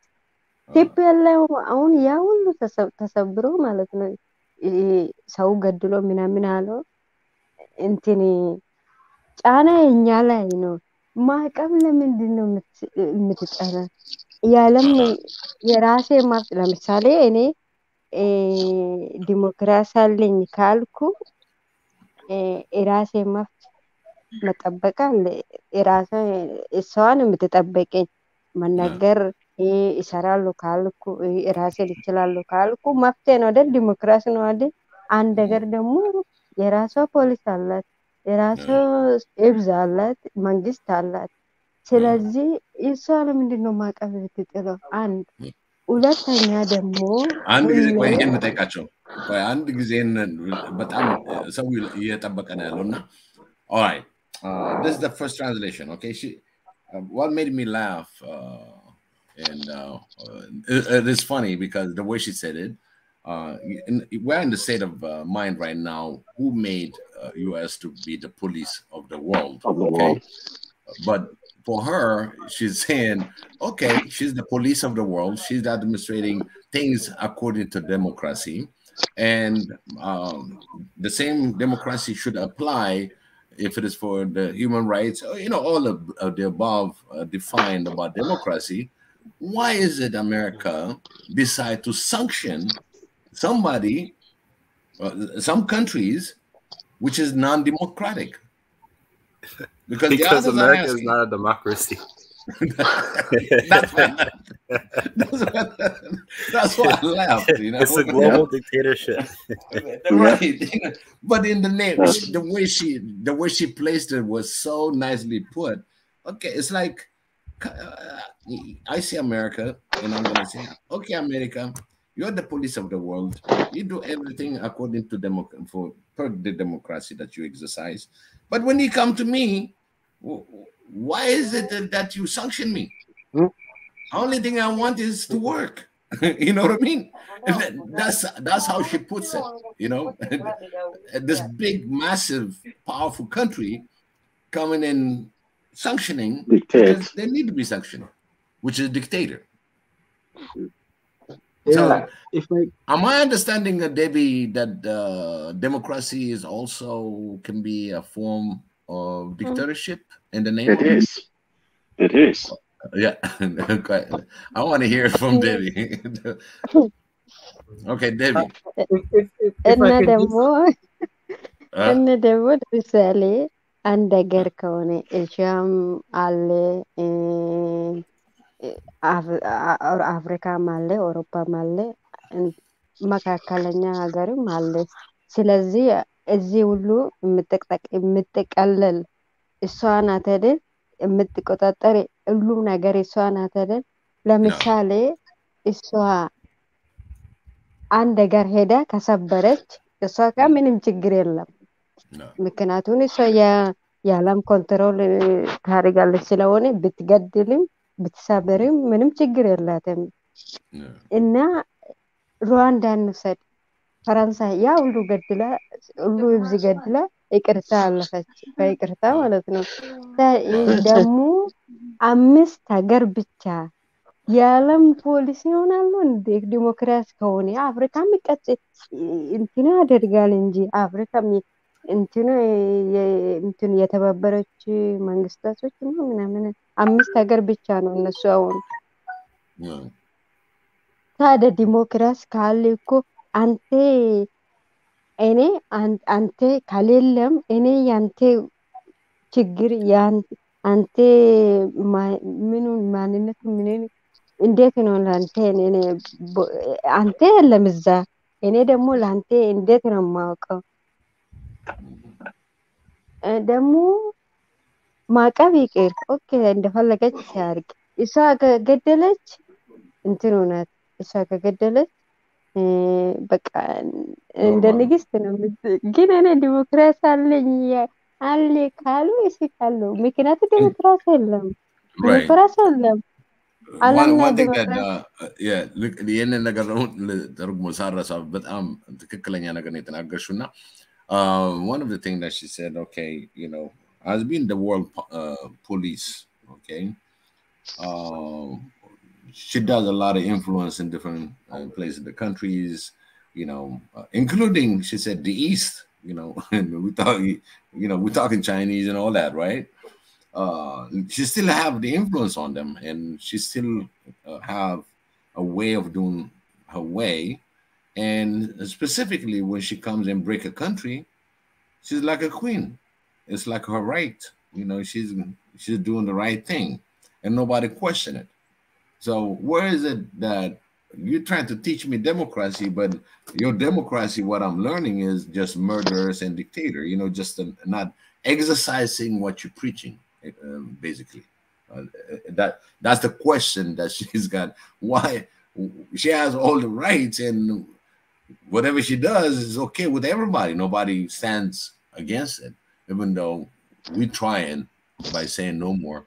And this is where we are, Debbie. እና ለዚህ ጥያቄሽ በጣም አመሰግንሻለሁ። ለምን መጠየቅ እና ያለበት መጨረሻ ነገር ነው። ደግሞ አንድ መጨረሻ ደግሞ አለ እና ይቅርታ ሁለተኛ ሶስተኛ ጥያቄ ደግሞ ዩኤንን ዓለም ምንድነው የሁመን ራይት ወርልድ ፉድም መሰለኝ ሚዲያም ለምሳሌ ሚዲያ ኦኬ ሚዲያ የነሱ ነው አፍሪካ አይመለከትም እነሱ ነው እውነቱን ነገር Israel, I'm sorry. Okay, yeah. I mean, she's kicking to me. You guys are gossiping about us. Yeah, we can see. She's talking about AU, right? She's talking about AU. She's talking about AU. AU not having anything. They're using the Western media to explain about the African land. ዩኤንን እኮ ሁሉን ያው እንትን ባጀት ያወጣል አይደል? ያው የዩኤንን ሁመን ራይት እንትን ምንድነው የኛ ሰውየው ምንድነው እዛ የሚያስተዳድረው እሱ የቲፒኤልኤፍ አስተዳዳሪ ነው ማነው እንትን ዶክተሩን እሱ ሁለት ሶስት ነው እንደዚህ አሁን እኮ ዓለም የላትም እኮ ሁሉም አሜሪካ ኮንትሮል አደረገቻት ዩኤን ብትል ለአሜሪካ ነው የምትሰራ ሁመን ራይት ብትል ለአሜሪካ ነው የምትሰራ ወርልድ ብትል የአሜሪካ ነው የምትሰራ የዓለም ዶክተር ምንድነው እሱ የአሜሪካ ነው ሚዲያ የአሜሪካ ነው ታዲያ የኛ ነው ምንድነው ዲሞክራሲ አለን ብለን እንደምንጠብቅን እኔ እኮ ለምሳሌ ለበኩሌ ዲሞክራሲ አለ ዲሞክራሲ ካለ እኮ ሁሉም እኩል መስራት ለሁሉም መቆም አሁን እኮ ሰባት ለምሳሌ ጂ7 ዓለም የእንትን ዓለም የምትቆጣጠረ ጂ7 ብቻ ለምን አፍሪካ ዓለም ከሆነ እኮ አፍሪካ የሚቆጣጠር እንትን አለ እኮ አፍሪካ እኮ 56 ነው 57 ምናምን ሀገር አላት አይደል ቢቆጠር እኮ የነሱ እንትን ጉግል ላይ ያቸ ነበረ ብዙ ማለት ነው የአፍሪካ 1.3 ቢሊዮን 4 ብዙም ብትቆጠሪ ማለት ነው አፍቱስ ለምሳሌ አፍት የአሜሪካ አውሮፓ የቻይና ሁሉም ናቸው አፍሪካ እኮ አፍሪካ ትሆናለች እኮ የዓለም የምትመግበው አፍሪካ ናት የዓለም የምታስተዳድረው አፍሪካ ናት ሁሉም ነገር የምታስተዳድር ግን እኛ ውስጥ የለም ለምን እኛ ውስጥ የለም እኛ እነሱ መጥተው ይወስዳሉ እንደፈለጉ ያደርጋሉ እኛ ደግሞ እንደ ባርነት ቁጭ ብለን እንነስብና እናንተ ትሞታላችሁ ካሉን እሺ እንላለን እናንተ ምን በላችሁ ካሉን አይ ይሄ በልተናል ምን ትበላላችሁ እነሱን የምትቆጥሩ እንጂ ማለት ነው ምን በላሽ ምን ጠጣሽ ምን ትለብሳለሽ ግዴታ አሜሪካ መጠበቅ ዌስተርኖቹና አሜሪካ መጠበቅ አለብን ማለት ነው እሷንም ሁሉም ልሰጥ ዩኤን ከመላ ምንድነው እኩልነት ከሰረኮ እሱ ፖለቲካ ውስጥ ያለኝ ምናምን ያል ታደኛ አገር ውስጥ እሱ አይደለም ያስደከመን እውነት እንነጋገር እኮ እንጂ ዲሞክራሲ አለም ላለ ዲሞክራሲ የሚለው ዓለም ላይ የለም አፍሪካ አይደለም አፍሪካ ኦኬ ሁለት ፓርቲ ሶስት ፓርቲ ይቀመጣል ሀገር ማለት እንትን ያደርጋል ይሰባበራል ዓለም ላይ የለም እኔ የዓለም ፖሊስ ናት የምትለው እንደፈለገች ትገደላለች እንደፈለገች ሀገሩን ሄዶ ትሰበራለች ዴቪ ይህንን ነገር ትራንስሌት ላድርግላቸው ሉልን በጣም ብዙ ነገሮች ናቸው የተናገርሽው well you know she's talking about UN and UN is always run by the world police which is the US and all the propaganda when it comes to the healthcare the world WHO and as well different other human rights activity and all that in the name of democracy and all that. But again, you know, she does all the killing, all the chaos, you know, when it comes to putting the interest. And at the same time, she said, why are we not in the G7, you know? And at the same time, you know, Africa represents at least 54 countries, 54 to 66 that she said. But all that coverage, we're not represented. In fact, we're the one, Africa is the one that feeds the world.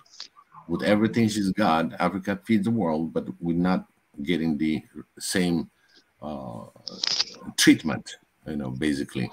And we should be more aware of what the intention is. We're talking just democracy. Well, in the name of democracy, we see the example that's been put on us, been put upon us, the fact that we have to adhere to democracy while she's doing the killing, no problem. She's doing whatever that the US is doing, nobody's questioning it. This is just in a nutshell because there's a lot more that she was saying. What is about the UN that is not working for us? Okay. And I see Timbite Ermias online too. Timbite, anyway, try to the best of translation. If you can join, I'll send you the link. And I'm not Timbite. We just sent him something there that we know that we have a lot of languages in Africa. If we've got somebody who speaks any African language and there's a translator, they are more than welcome to the show. And we will not only promote other languages and at the cost of other languages, especially our African languages. So we will allow any African language on this platform. As long as we've got a translator, people are more than welcome. We will not embrace English only. And Deborah is always here. She's always speaking her language. And Big is here to always translate because he understands the language. So yeah, in fact, you know, Deborah's language is Oromo. And she, Oromo, I'm yes. She speaks Oromo, and Josie's not here to translate. So she's stuck with the Mariña. And I mean, she's hilarious. I mean, the one thing I love about her is she put things in perspective in the way it is. I think if I say anybody that heard her talking, they can vote for her to UN. I'm telling you, we can have our own representation in AU, UN, name it, because she's blunt. She says it as she sees it fit. So I enjoy her conversation. So sometimes, you know, I feel like I'm swallowing a lot more than what I spit out, what she told me. And she's funny about it, you know, the way she laid out. And I see Timbite putting a comment, oh, you know, we need to get somebody to translate this. So anyway, I hope I translated it right because there's a lot of information that she puts in there. Thank you, Deborah. Appreciate that. Thank you, Biggie, for always translating. I've got I'm not sure whether it's a brother or a sister. He's being on the waiting list. Mafayo Godfrey, welcome. I don't know if it's a brother or a sister. Welcome, Mafayo. Thank you so much, sir. Is a man. It's not related. Yeah, okay. Yeah, I can hear the voice now. Unless you've got a voice, you know, but you're a woman, but you got a voice. No. He's a man. Yeah, my name is Mafayo. I'm from Malawi, but I reside in South Africa. Man, Malawi, that's great to have one. The warm heart of Africa. The warm heart of Africa. We've showed you guys how democracy should work. We can kick anyone out if they're not performing, and we're about to kick another one if he tries to do the same as the previous one. Hey, Mafayo. Yeah.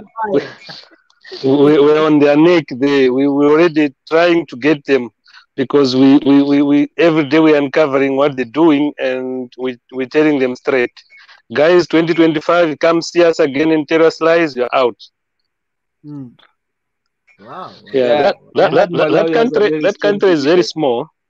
Yeah, that country is very small, but its people are quite tough, because if you can look at last year in 2019, the moment they saw things were going wrong, those people, they didn't care whether there was coronavirus or what. They told the previous regime, you are going to get out whether you like it or not. The fighting Now, spirit of Malawi. yeah. Now, on the subject of democracy, my little contribution is that we have the people that can fight for the rights of our people. Democracy is good for the well-being of the people because autocracy and all the other forms of governments is quite difficult for the people to have the right. You cannot tell me things that I don't want to hear if it's not democratic. But in democracy, someone can say to you something blunt, straight. You're doing something wrong, and either I'm going to report you or you need to change. That is democracy. So, overall, it's a very, very good system. But unfortunately, we've got problems in Africa where we're not properly vested into what it means to be democratic, and we're not able to use our rights properly in a democracy. Now, this is the richest continent in the world. The tragedy of it is, if you look at it and study it properly, you see that it's either democracy that has failed or our own people's selfishness has failed us. So I'm not sure if I can ask a question to the panelists.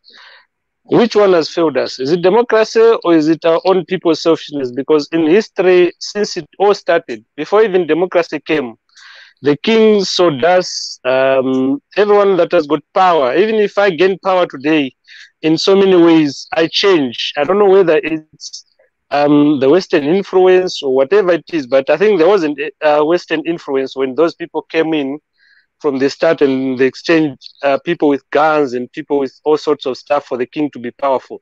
So I wonder if is it just the African mentality to be to have more power than the other person, or is it the world at large that is got like that, and Africa is still learning how to do it? I don't know what it is. What do you think, guys?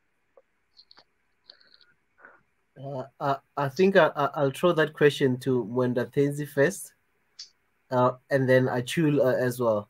I don't know if you guys heard the question. Can you repeat that question, Mafai, again for the guys? Okay. The panel? In Africa, we are practicing democracy, but the main thing that we're looking at is the independence of an African.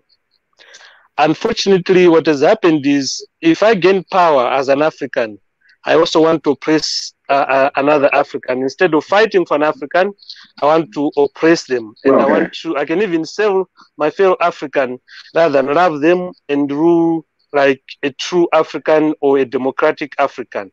What do you think that is? Is it the Western influence, or it's just the nature of a human being to have power and to use that power to oppress other people, other Africans? Because that's where our problem starts, in my opinion.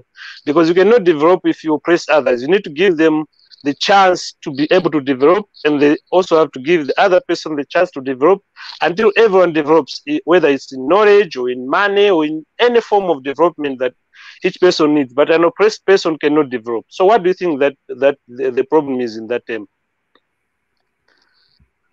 Mwenda Tezi, do you want to tackle that question? Okay, Brother Chu from South Sudan, can you okay, Mwenda Tezi, can you tackle that question from Mafai? I think his question was answered by a brother here who spoke about power and how it corrupts absolutely. Although I also have a very different perspective. Have you seen the video? I think that could also give a perspective to my brother's question. Have you seen the video? The video is the link I sent in the private chat. Not yet, because I think I'm new. Hence, probably I'm asking a question that might have already been answered. He was not here by the time you shared that video. But let me see if I can play. Okay, I'm gonna try to play the video. I know it's from Kenyan Citizen TV. Hopefully we won't get strike for this, and Wenda Tezi. I've never played a lot of especially news corporations content from Kenya. I'm not sure. And You can, okay, my brother. To cut the story short, you can just send it like inbox to me, and then I can probably watch it and get a different perspective into the question that I was trying to find out. But in short, what corrupts power? What makes power to be so so corrupt that everyone that gets it changes? Okay, I think my brother maybe. It's one thing that I would answer that question is that that we don't have a good oversight. In Africa, we don't have a good oversight committee that sees, you know, what's going on in the treasury. You know, how is the money spent and who is he spending with, or the oversight itself. If it exists, instead of having the right amount of people, they'll make it short where the oversight is going to be bombarded with different issues that they're going to miss their deadline and reporting. I think when it comes to power, when power is exercised, something changes in us, you know, as human beings. You know, when you get promoted, you know, even at work, whatever, you know, your attitude just kind of change a little bit now because you have directs. Now you have people that's going to be taking order from you. And some of them don't like this. My management style is probably I lead by example, you know, and some people don't. The majority, depending on which type, what kind of work line of work that you're doing, it depends. But I'll get a little bit of ego, and I'll shoot a couple things that I would say, and it becomes the ultimatum because I just changed the way I used to work. Now I got more responsibility. Now I got more money. Then I want more money. So at the end of the time that you're going to have, that's why you got that 5 years. Do whatever that you want to do within 5 years. I think mine is always revise leadership every 5 years. If you see this corruption and everything else, we should have more, what do you call, if you don't have the oversight, at least we should have the whistleblowers that comes out, even if they don't want to be identified. We don't even have that protection because the minute the minute you are the whistleblower, you know what happened to you in Africa. Okay, so we need to build more oversight committee. And one of the videos is that each leadership, you know, since we were trying to build one Africa in one direction for everybody else, we should understand that these kind of things has to start developing in each nation, because that oversight, that also we can create an oversight that looks over all the African leaders. If they truly qualify through the African movement, the Pan-African movement, we want each leadership to be, you're going to vote a president, right? Once you're unified, we're going to, every country becomes a state, and it becomes, I don't know what kind of form is going to be done, but I don't want no, these guys becomes literally like governors. Okay. They're going to be responsible for that country. Right. So the president needs a good governors that's going to be helping them to give him the information. So if we don't start building our governments from the bottom up, and I always said my thinking is for Africa, it's not the triangle that goes pointing north, but I want a triangle that starts from the bottom up. So the point is going to be from south. So we start building You see, when you start building blocks and nobody knows what you're building, okay, there's less interference. And that's what I'm talking about, the low-hanging fruits. These are the things that we can achieve. Let's build it. And let's make it practical to the rest of Africa. So we're going to lead.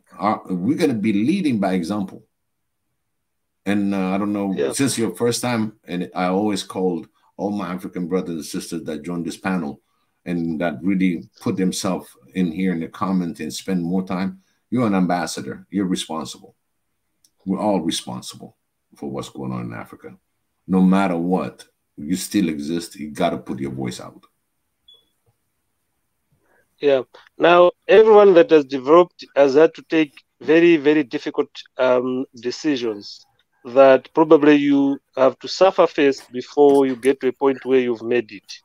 Even if you ask the Europeans, even the Americans, everyone that has done well, because those people, as much as we don't like them and they really play with us to get anything they want, but they've planned everything from scratch, from their people, from the village. You don't just start getting things done from the city. You have to start from the village if you want to make it. Are we in each other's countries? Are we able to start those foundations from scratch, such that in a few years' time we should have more people educated on what exactly is going on in Africa, on why exactly they're in that position or in that situation, because that's the only way we can get to a point where everyone is fighting on the same page. The reason why we go into different directions in Africa, or each and every group that starts about Africa, normally dies a slow death, just like that. That's because we don't have enough foundations, like you said, from the actual village, from way down. Do we have those foundations? The ability to educate our people, the ability to enlighten each and every human being in Africa to a point where they should understand and know that we are in a fight that is not just a small fight. It's a big fight to get Africa to a point where we are free and democratic. And democracy should work like 100%, because what I discovered is what people use or politicians use is the ignorance of the people, the lack of knowledge. The fact that you can come in this year and lie to them and come back again in 5 years' time and just give them a couple of cents of money, and then they can still vote for that person, is indicative of what exactly is wrong with our people. They cannot choose the person that is well-meaning for their future. They rather choose the one that is giving them meals today. I wonder if we are in a position where we're working on our people to get to a point where we can make that democracy work in Africa.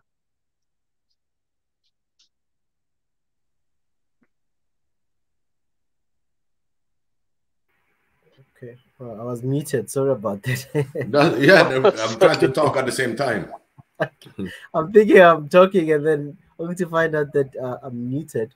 Pi, is there something you want to add to what he had to say on? No, I don't have anything to add. I was just listening for the most part. And Achu, brother Achu. Yeah, I'm just listening. Like that's nothing that I need to add. Thank you. And if I may ask, brother Mafayo, yes, sir. With Malawi, currently, how's Malawi? Just something brief about Malawi. And I know a lot of people don't really know much about Malawi, but as a man who grew up in Malawi, who knows the landscape, who knows the beautiful Malawi, the lake Malawi, the beauty of Malawi, and just anything about Malawi that you want to teach us today, because sometimes it's always refreshing to hear about people talking about their country, because it opens up something that we can all learn from each other, because a lot of us as Africans, we don't know much about each other in our countries. So can you just tell us a little bit about Malawi and its democracy? Malawi is very beautiful, a country that got that has got so much potential to get better, because you must remember that lake has got fresh water, of which in a few years' time it will be one of the rarest commodities you can find, having fresh water. So having that fresh water gives Malawi a great advantage in the world in the next few years, because we're destroying this continent and this world into a point where the environment is going to be very critical to the survival of human beings. Now, the lake is so beautiful. People are welcome to invest around the lake because there's so much potential for business there. We've got the fish, if you know about it, Jambo, some of the best fish you ever find in the world, very tasty. But its people have been very, very good people. Unfortunately, with life changing every single day, civilization setting in, probably our main characteristics are being eroded by the Western culture, I might say. But what is still remaining is the fighting spirit of its people. Like I said, they fight. If they see something wrong, they get together and they fight it. Now, at the moment, we've got so many students that are struggling to access education because so many people are poor. You must remember many people that have got intelligent kids probably don't have enough money to send their kids to university and secondary school. And Malawians, just normal Malawians, are rallying together, putting things together for anyone that is struggling so they can put them through education. That is the most wonderful thing I can report about Malawi in these last few years. We're getting to a point where we are now understanding that if we don't educate our people, we're going to have problems in so many years to come, probably the next 40, 50 years. That means if Malawi doesn't, and Zimbabwe doesn't, and Zambia doesn't, or any other African country doesn't, we'll still have the same problems because we have not managed to educate our people. And education doesn't mean you get educated and you go and find work. Just to have the knowledge to look at the world and judge it in the way it's supposed to be judged, not to be judged in terms of, am I going to eat today? No, you have to judge the world in a way that it's supposed to be judged in how you look at the events. So the best thing I can report about Malawi today is that we are able to look at each other's problems and say, how can we help that person come out of that problem? That's the main thing I can report. But it's a revolving door, you know. It's like we said, democracy is revolving. It's like every single day things are changing. We had democracy problems and all those protests. Now we have coronavirus problems that needs to get out of. If we get out of that, then we'll probably have to look at our countries. How are we doing after that pandemic? Because I think many things have been destroyed with that pandemic and lockdowns and all that. But in short, that's what I can report. That's the best thing I can report at the moment. Wow. And there was a talk of oil in the somewhere in Malawi. I know there was an issue with Tanzania about the oil discoveries there in Malawi. Okay, the oil discovery is there. They want to drill that lake. But can you imagine what happens to a country like Malawi if you destroy that lake with oil drilling? The ecosystem you can kill. The people, the lack of water that is going to happen in Malawi. And it's not only Malawi, some parts of Mozambique and some parts of Tanzania. Now, here's the issue. Malawi is a very small country. The bigger part is the lake. And Mozambique and Tanzania bordering that lake, they are so interested to get that lake because you must remember fresh water is so scarce these days in so many rivers. We've destroyed so many rivers in so many countries with Lita and all that stuff. Now, if they can get their hands on that lake, they'll think they've made it. That's the other problem we have in Africa. We don't love each other. Instead of supporting Malawi, a small country like that, because it's a very tiny country compared to Mozambique and Tanzania.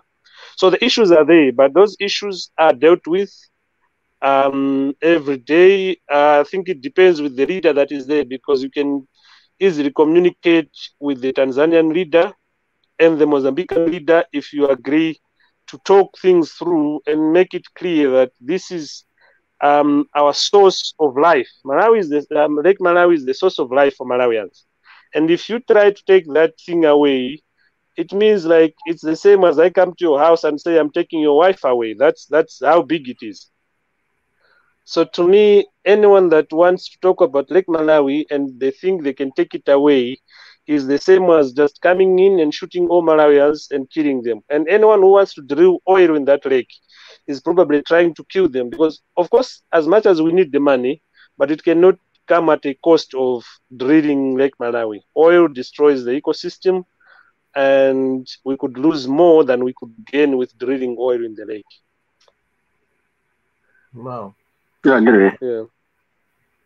Well, yeah, I think we will have a lot of topics about Malawi. I know that John Matenga, John Matenga, I'm not sure if it's John Matenga, who's married to an Ethiopian. I think he's from Malawi, but grew up in Tanzania and moved to Kenya or something like that. I can't remember who, but we have a brother who loves joining us. And Yeah. but it's always nice to hear more about Malawi as a country that is very peaceful. You'll hardly hear anything like chaotic stuff. It was only when we obviously that with those elections and stuff. But we pray that Malawi must keep on being a light and being the warm heart that it is to the continent and to the world. And may Malawi be prosperous and may their education, every sector may grow in Malawi. We pray for the prosperity of Malawi, and I'm thankful, my brother. Malawi be protected because it's very precious, and I love Malawi. And it's a trip that I'll be making somewhere this year. And again, I've been obviously looking at Lake Malawi as an investment destination. But something, some other topic for another day. But it is interesting, and I think Malawi is one of those countries that are showing example, and they are a very humble country. And even I have a lot of Malawian friends as well. I see their heart. Most of them, they have a heart for people, a heart for family, and they are a great example all over whenever you meet them. You know.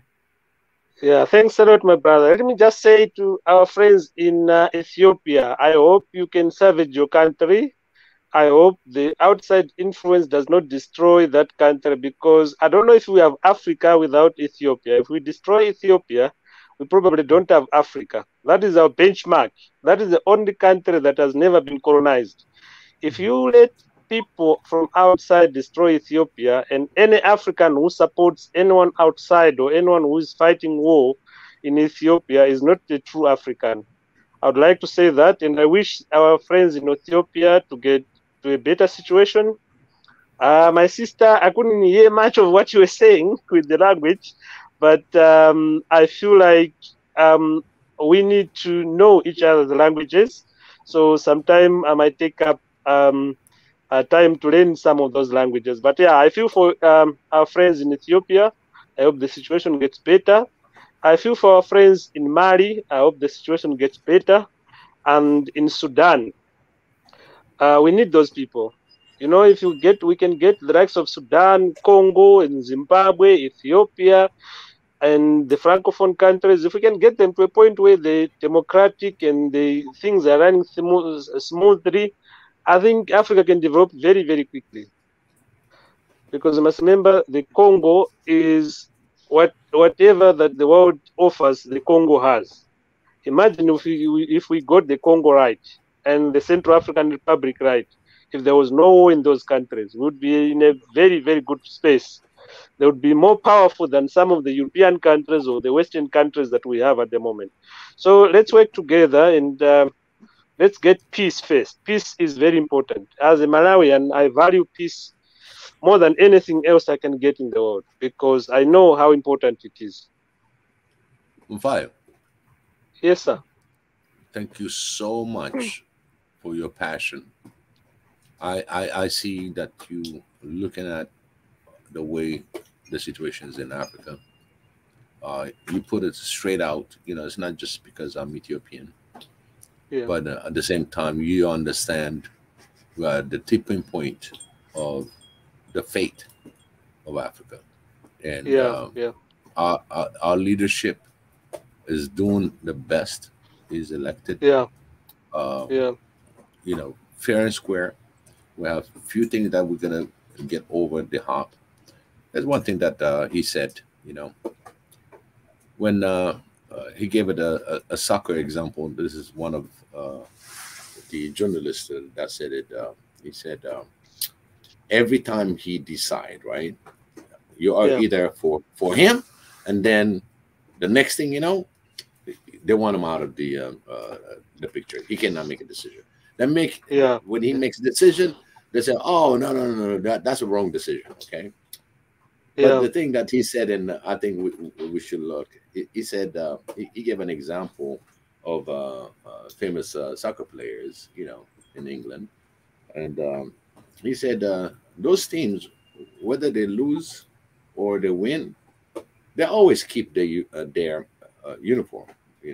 They don't just say, "Hey, I'm not going to play for this bunch," and quit. You know what I mean? So I always advise, when there's a leadership, when they make a decision, especially when you elected them, you should let it roll.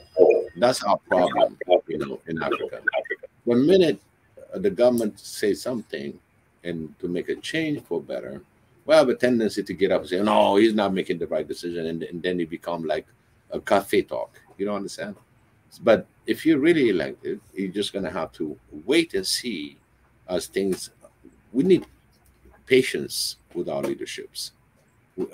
No matter what, if you're going to go wrong, you got the 5 years up, you're out of there.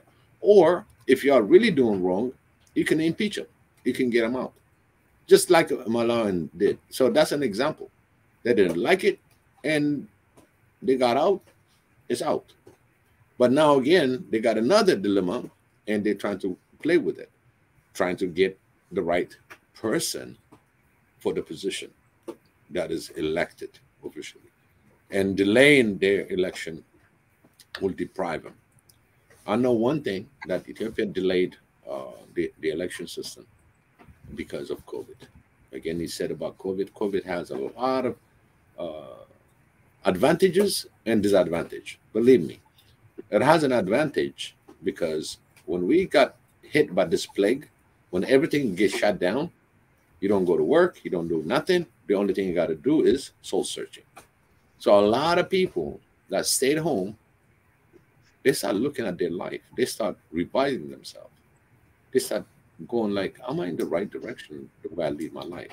So it gave time also for a lot of us to think, and as well how to get rid of this this virus.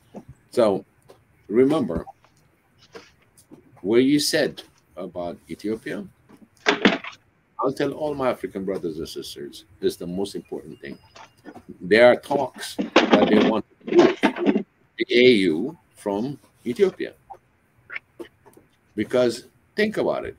When decisions are made in the United States, most of the decision that happens, legislation and all that, where does it happen? In Washington, D.C. So that means when the African leaders get together and make decision, it get executed in Addis Ababa. So they don't like that sound, that Ethiopia is going to be the one that's leading the whole Africa. Guess what? If Ethiopia didn't start the leadership and to free Africans, it's been done a long time ago, but not too far. She fought for the independence of all African nations. And OAU got created in Addis Ababa. So the foundation of decolonization, the first wave, got created in Ethiopia and Addis. And now the leadership that is in place, I caught him several times talking about Pan-African, several times on his topic. And that is a threat. That is a threat because He's doing what he got to do inside the country, and as well, he Yeah. keeps in mind his brothers and sisters in Africa and how to make strong leaders in every nation to start thinking about your country, to start thinking work for your country. He invited diasporas. Guess what? They all came in. And then he made a decision, and everybody said why he made this decision. All the diaspora in now visiting the country. Guess what? You know what his answer was? Whether I make this decision while they're outside or inside, actually, this is the best time they should understand what I stand for. So he stood by it, and weeks passed, and there's still people talking, here and there. We don't have to pay attention to those because that's for the YouTubers to make money. So you have to be very careful on how this thing get propagated, because if we stand together, and which I loved this time around, that all African nations stood next to Ethiopia. They all supported Ethiopia, and that is a move, and that is a threat. You understand? At the same time, but again, the only thing he wants is to help his people, and as well help the rest of Africa. Lead by example. When this guy planted 350 million trees, he didn't just say, "Oh, go plant." No, he was out there digging and planting trees. Even embassies, they participated into planting trees. These are international communities that went for this great idea. So we need to plant in Africa to have a good ecosystem, to have a balance of system. Then our nature, our land, Africa is so big, and the population is so small and concentrated. Because really, Mali should have at least 30 million people at this day and age. Okay? Because he got enough land to support this much. And he got 67%, I just posted about Mali, is young, very young. That's why you have energy. You have the energy to say no. And on the education part, it will come. We'll educate our own. Our own. It's just we need a leadership when it comes to Africa education. And that, my friend, you go online, you can start going from from kindergarten all the way to university level, and we have online education. We already have that. It's just putting it together and getting this information. You don't have to go to Europe to learn a higher degree. Besides, there's a lot of nonsense that you learn in between. You're wasting some of your time. Of course, You cut the chase, you get to people, and you say, this happened. Learn about Africa. Learn what Ethiopia is producing. Learn what Tanzania is producing. Learn about your own continent. Instead of going abroad thinking that you're going to get a higher education, guess what? The higher education, the way Africa survived before the colonization, we had our own civilization, our own empires. So remember, you are the descendant of the strong. Our forefathers, they fought to the best of their ability, and they got murdered. We have to remember that. We are the oldest civilization in the world. We contributed, and we're still contributing our lands, our essence of being African. The Pan-Africanism is just going to be something that is deep within your own soul. You have that soul to be the African and take Africa to the highest level. We're all responsible. We're all ambassadors. That's what I keep preaching every time, is the strength that we have within. The youth is the one that we have to strengthen. I'm willing to sacrifice anything in order to make sure this youth, African youth, is awakened and wide awake, and show them and teach them the African way.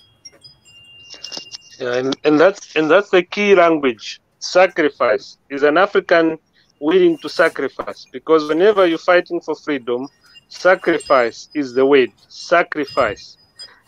Are we ready?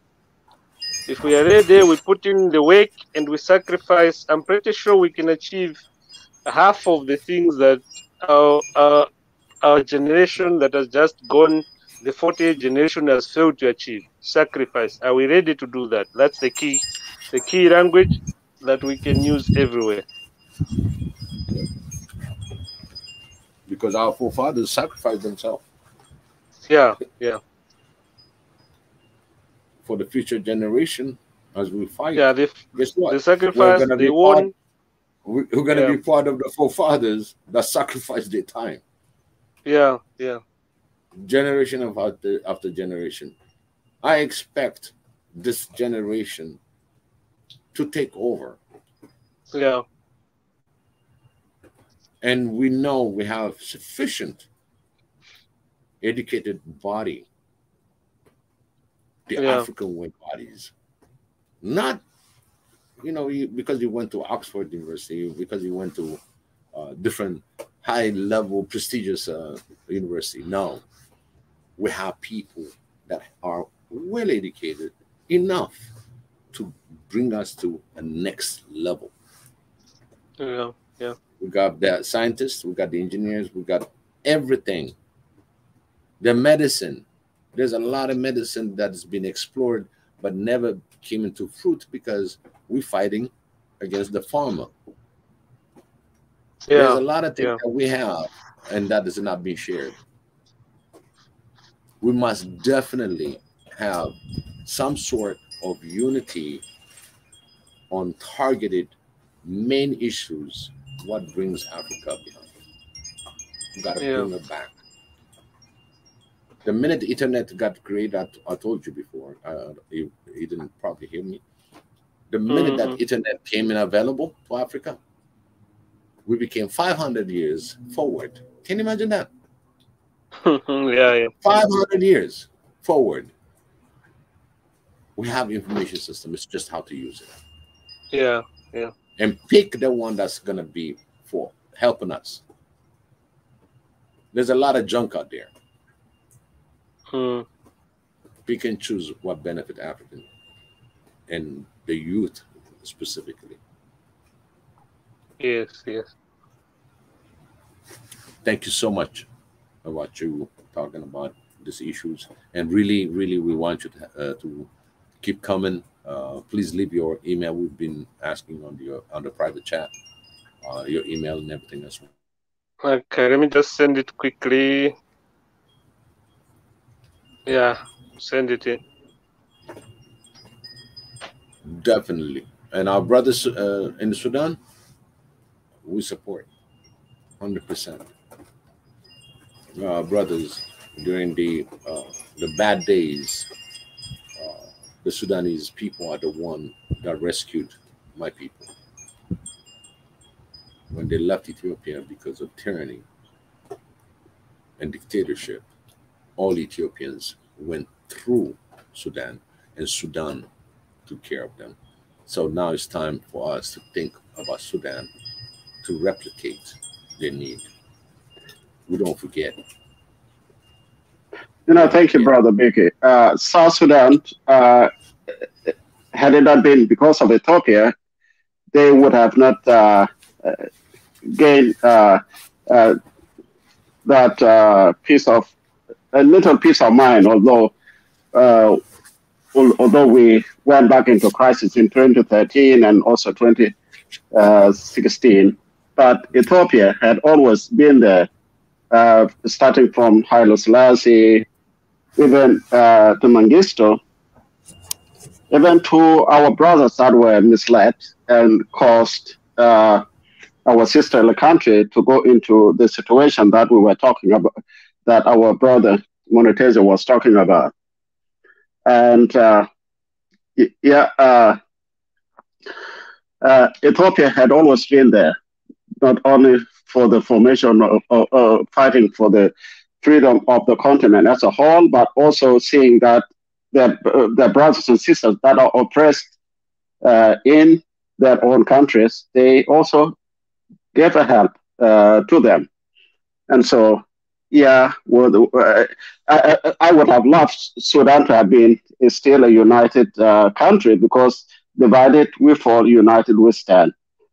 But the fact that Sudan is split into two, to which becomes South Sudan and what is remain of Sudan, it was because of the bad leadership, and not the lack of not knowing that we all one, that we would have gained a lot being one and treating everyone equal. But since that was not possible within the old system of the old Sudan, that's what led to South Sudan breaking away, and that is still haunting Sudan until uh, that's why there was problem in the Nuba Mountains, the Blue Nile, and the Darfur and Eastern Sudan. Is that same system that forced the South to choose the to break away. It wasn't that because we wanted to, but they were forced to.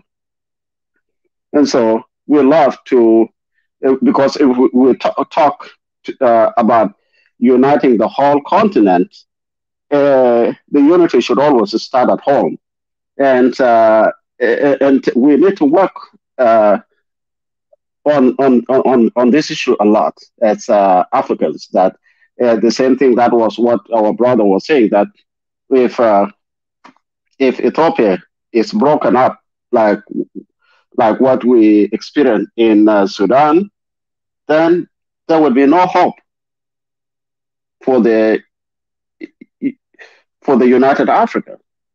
So we pray that Ethiopia would always remain one, and would encourage all us to come together. And when we talk about one Africa, we know it's a tall order, and the first thing that we need to do is that make sure that we are united in our small country, try to close our eyes into looking at the tribal and ethnic divisions, and in that way we would be able to reach our goal of uniting the whole continent of Africa. I think that's my dream, and it's dream of all of us that are on this on the Swahili nation, and it's the dream of every Pan-African. One of the things that you said about South Sudan and North Sudan, right? My brother, yes, we got history that's coming unfold right in front of your eyes. Because look at where Ethiopia and Eritrea were in the last 20 years. Eritreans are paying with their blood and bones for what happened in Ethiopia. That's true. That is a very significant understanding that all Africa should understand. If you divided yesterday, you'll be united tomorrow. So in that saying, we see things that's happening in that horn of Africa. You got Eritrea, Somalia, South Sudan. Now Kenya is coming along because she really see what's going on and help us into this movement. Even the president said, Ethiopia is the mother of Africa. He stated it in the inauguration of Prime Minister Ethiopia. He didn't say it for nothing. It's just he resonated it so Africans to pay attention on what Ethiopia is going through. He knows what's going on. South Africa knows what Ethiopia is going through. And at the same time, Khartoum knows what's going on. Because That unity on that Horn of Africa is the best unity ever. This is where you can start developing the military system. This is where you start your intelligence. This is where you start understanding what's going on to the rest of Africa. It's not just going to be Ethiopia this time. It's going to be that whole Horn of Africa that's going to look over on what's going on in Ethiopia, in the whole Africa. Mark my word, when they got a meeting now in 10 days, it's supposed to be canceled in the African Union. There's a lot of urgency that's getting played behind the scenes. So don't expect also that the government has to tell you every move that they're doing. Let the government play its role. On deficiency, stand up and say, hey, we're missing this. No problem. But do not just take off your uniform, because today he didn't do good. You got to stand in solidarity. You voted, whether your candidate won or not, you got one candidate, he passed, support him. If he gets more sillier and sillier and corruption comes, remove it, just like Mali. Put him through the system. There's a court system, even though it's corrupted. When it comes to these big issues, even Haile Mariam quit. The previous prime minister quit. Sure. Because he knows what's going on, what's going to happen. That's true. So let's stand for our leaders that are here. All the leaders in Africa, we give you a chance to shine. Help Africa to move forward by helping your nation. This is my message to all African leaders. Stand for your country so Africa can move forward. Don't hold us back. Educate our children. Teach them what's right and what's wrong. Show solidarity that you stand for your people. Do not let anything move you around, because our forefathers paid dearly to where we are right now, even though we're not fully free. So it's up to you to lead Africa.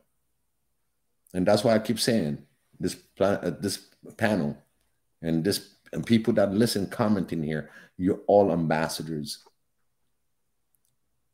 Do the right thing. Fight for the right cause. Be true Africans. That's how we lead. I don't need 1 billion people to be on this platform, but I need few that can have a very linear and understanding about what we need about African success. Because Africa has always been successful. It's just we didn't get to seize it. We've been blinded by bling bling. We've been blinded by different things, by hating that tribe, this tribe. Guess what? All this is outside influence. Let's be strong. And South Sudan and North Sudan, before you know it, it's going to be just like Eritrea, Ethiopia, including not only Eritrea, Ethiopia, you're going to be part of that Eritrea, Ethiopia, and develop a better Africa. That's what we did. That's what united we stand, divided we fall. That's right. And everybody's realizing that. People are awakened.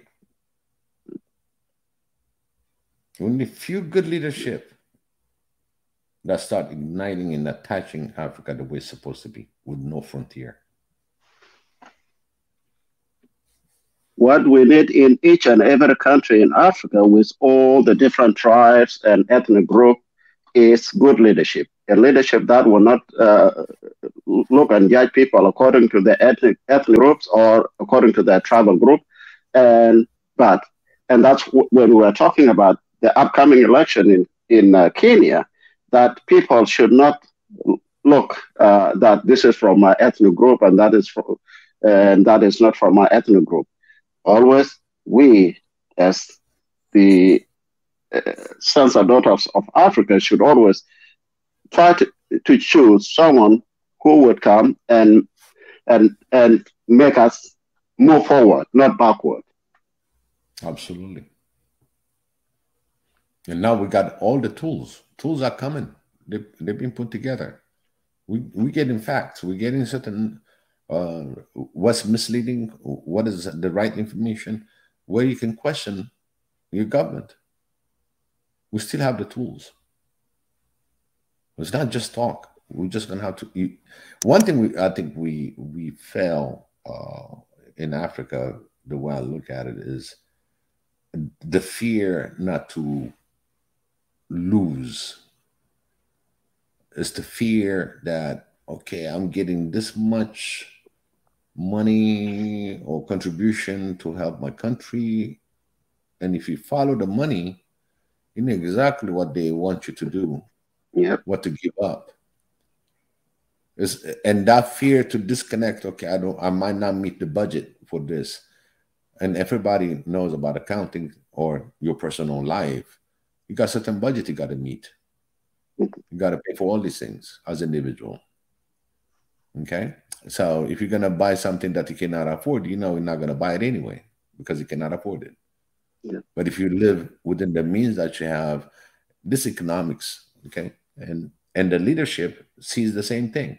But at the same time, you have all this corruption because there's no equal opportunity of pay level, pay grade, while everybody's moving forward and everybody else is going to say, hey, how about me? So you'll find a way to get the money. So the corruption is very high. Because it's not because he wants to be corrupted, it's just the means of life. You know, everything, groceries, everything is expensive. I mean, it's getting ridiculously expensive because really in Africa, people, if they eat one day, the next day, maybe it's a chance they might not eat that day.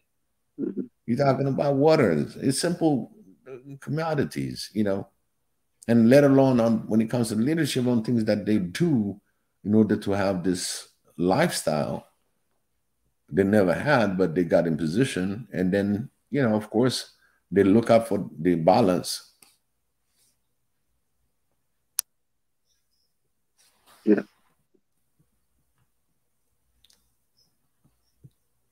That's true. So there's a lot of work. I mean, a lot of work ahead of us. And our unity is going to come forward as the right leadership is coming through. And African Union becomes really vigilant into their decision without any influence. And that takes the leadership that are participating, which they are, the head of states that are participating there, that's going to make the changes. That's going to make, hey, you know, listen, this is what's going on. And again, we build our intelligence, we build our military, we build our economy, and we got education along with it to educate our youth because we want them to go in the right directions when it comes to their. This is the force. What makes Africa move is the youth. The older, they did everything, and they about to hand you over. Before you hand you over, you got to be practicing on how things works and get it better, because as technology move forward, the better way you can apply for the betterness for Africa. So we got to be hand to hand dealing with democracy right now. We should really look at what democracy and how it's being used. Like Deborah says that, you know, we got one police in world police, and that's doing in the name of democracy, and then you just end up by being a dictator and by being tyranny, terrorizing, and in the name of what? Terrorism? No, there's no terrorism. People are fed up. They just want to make sure that their voice is heard. But again, you get dismissed because you're rocking something that they would have want you to touch. So we have to be very diligent on what we say, how we do our business when it comes to Africa. Again, like I said, let's go for the low-hanging fruit. And these, as they establish, as they get done, that's when we start compounding our energy and go to the next level. So let's start from the bottom up, and it will go to the leaderships.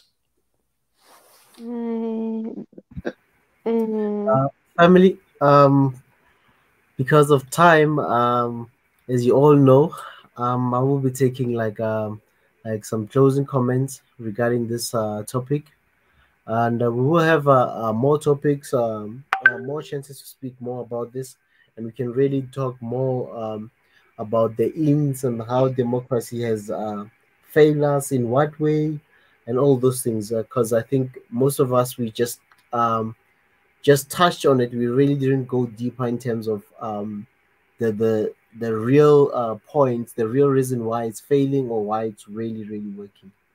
So, but I will be closing the show right soon, and I would love to hear. I'll start with Deborah. Is democracy working in Africa? Yes, and a point. I'll start with Deborah. I went to, then I'll go to Achu. I'll go to Mwendatezi, and then Biggie. Okay, may I ask question first? እኔ ጥያቄ ያለኝ ጥያቄ ነው ግን ምን አልገባኝም። አንድ ደቂቃ ብቻ እና አንተ ሁሉም መጠየቅ እፈልጋለሁ። እና አፍሪካ ሀብት አላት፣ ሁሉም ነገር አላት። እና እንዴት ነው እኛ ይሄ ሁሉ ችግር ውስጥ የምንወጣው? እንዴት ነው ራሳችን መቀየር የምንችለው? ለምሳሌ አፍሪካ ውስጥ በተለይ ወጣት ነው እኛ ሀገር 70 ሚሊዮን ወጣት አለ። እና እንዴት ነው ወጣቱን ተጠቅመን ጫና ውስጥ እንወጣ? እና ሀብታችን ብዙ ነው። ለምሳሌ እኛ ሀገር ብትወስድ ዩሬን ምንድነው መሳሪያ የሚሰሩ ለምሳሌ እኛ ሀገር አለ 46 መሰለኝ 46 ሀገር መሰለኝ አላት። እና እንዴት አድርገን ሀብታችንን እንጠቀም? በጣም ከባድ ጥያቄ ነው። ዲሞክራሲ ደግሞ እናመጣለን። ዓለም ላይ ዲሞክራሲ የለም፣ እውነት ነው፣ የሚካድ አይደለም። ግን እኛ እንዴት ራሳችንን እንችል? ምን እናደርግ? ኦኬ፣ በዚህኛው ደቂቃ ላይ እኔ ሌላ ጥያቄ ልጠይቅሽ። ዴሞክራሲን ለምን ከሱ ጋር አያይዘዋለሁ? ዴሞክራሲን እንዴት ትቀበያለሽ? ወይ ዴሞክራሲ ይሰራል ወይ? እንዴት ነው የሚሰራው? ለምንስ ነው የሚሰራው? እንዴት ነው የሚሰራው? አፍሪካ ላይ ዲሞክራሲ ይሰራል? ገባኝ። ይሰራል አይሰራም? ትቀበያለሽ ወይ? ይሰራል፣ ግን አሁን ዲሞክራሲ አይባልም። ዲሞክራሲ እኮ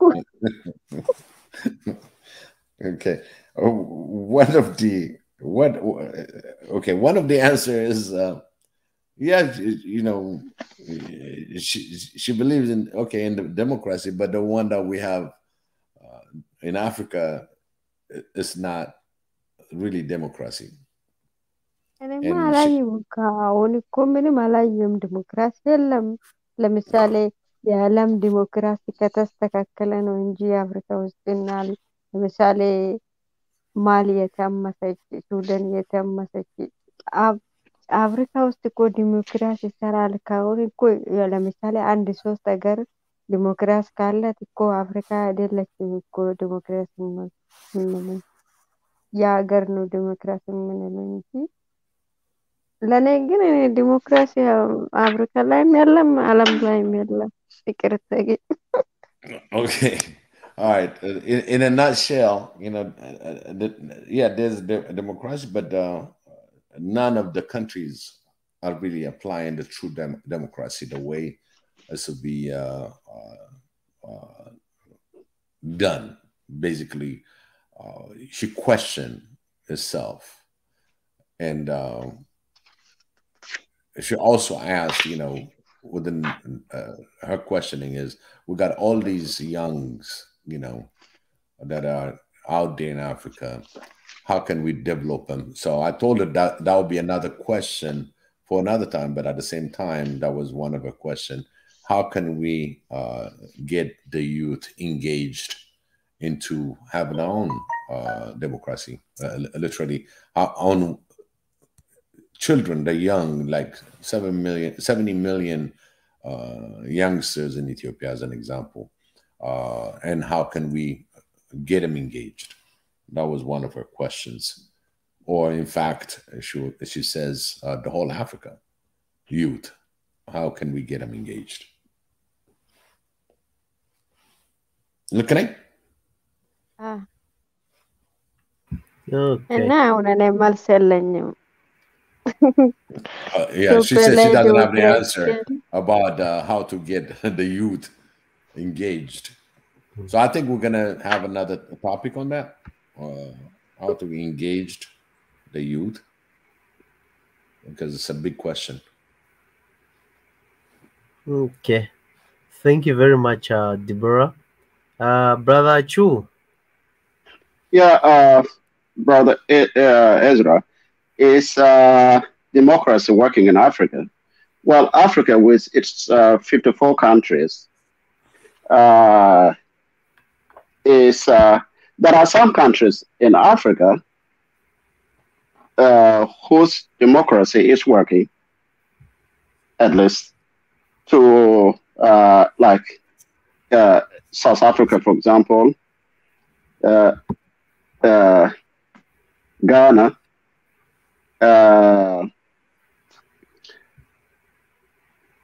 we have Ethiopia, although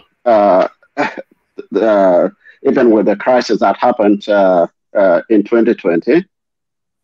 And just to mention a few, but there are a number of good countries there in Africa, majority of countries, where the democracy is not working because of the leadership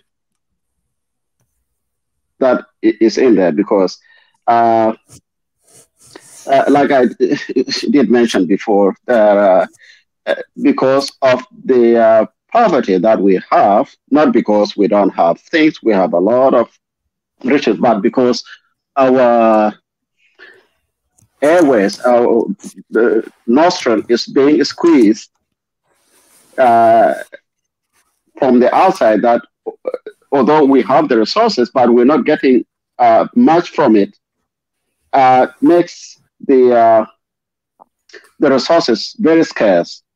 And the only few people that would be able to benefit are those in power. And so once people go in there, then they don't want to leave.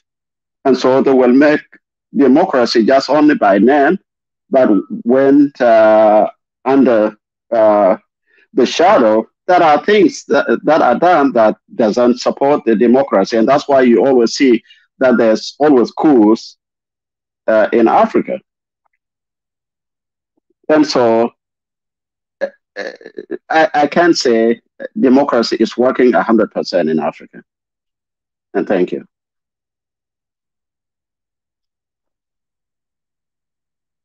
Thank you, Brother Chu. And Wanda Tezi.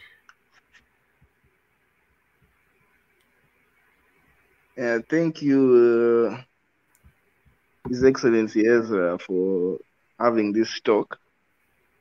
I think my answer has not changed from yesterday, that democracy is not working in Africa.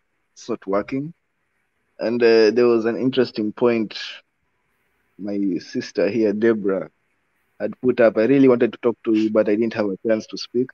But why is the West not promoting democracy in Africa, or is not sanctioning dictators? It's because the West does not promote democracy. You see, the truth of the matter is most of the world does not like the United States. That is a fact. Most of the people of the world, they don't like United States. So if there was pure democratic process, there would be a lot of anti-Western leaders coming up to be popping up, and that is not in the interests of the West. So you will find, even especially in the Middle East, imagine if there was actual democracy over there. Actually, They will not. They will the type of leaders that will come out. They will just be ready to go to war.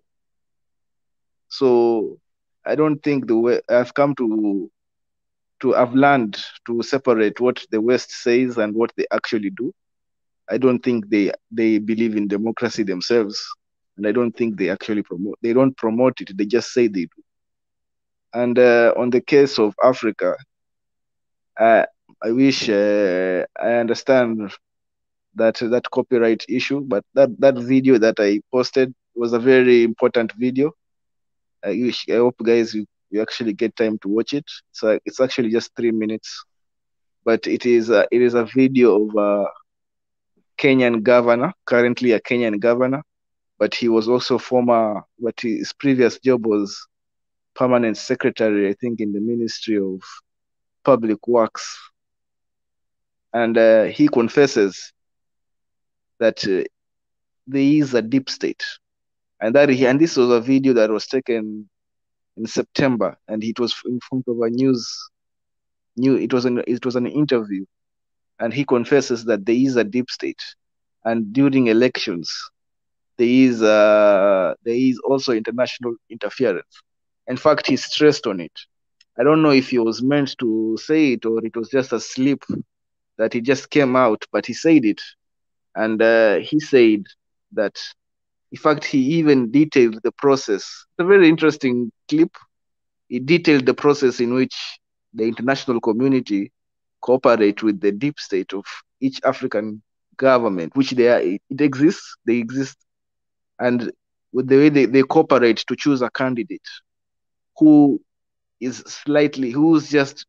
popular, but and when he wins the election, it is more believable. It is not necessary. So it's a very. I would recommend just you watch the clip. I wish I could have watched it here so that we could have talked about it.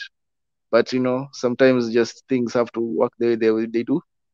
I think that is my comment, that democracy does not work, especially in Africa. In fact, the more you look into it, the more you realize that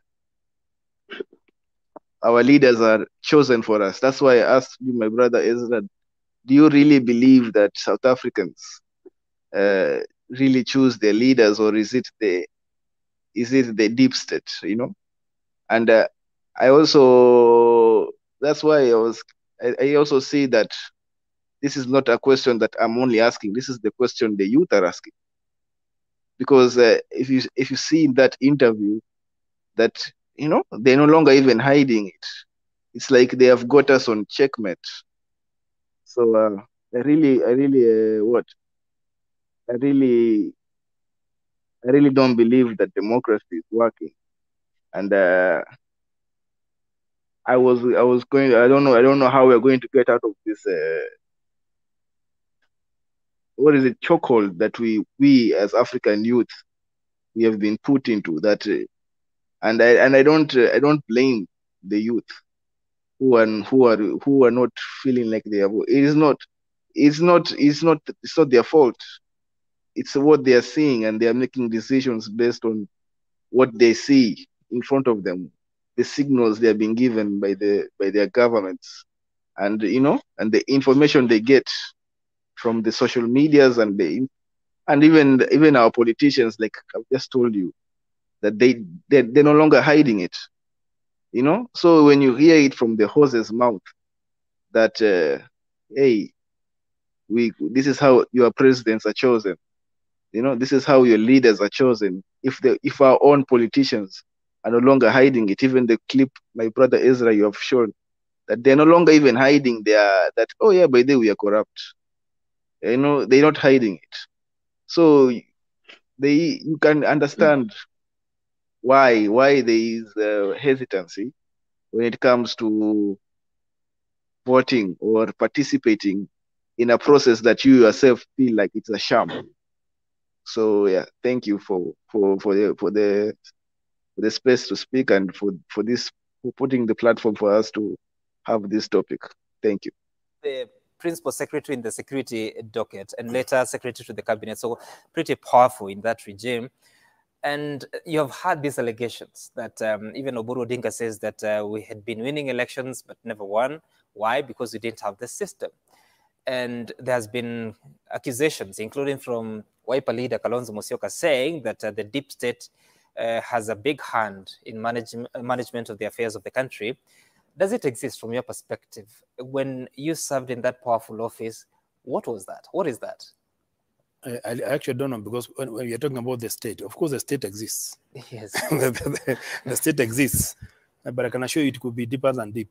It could be deeper than deep.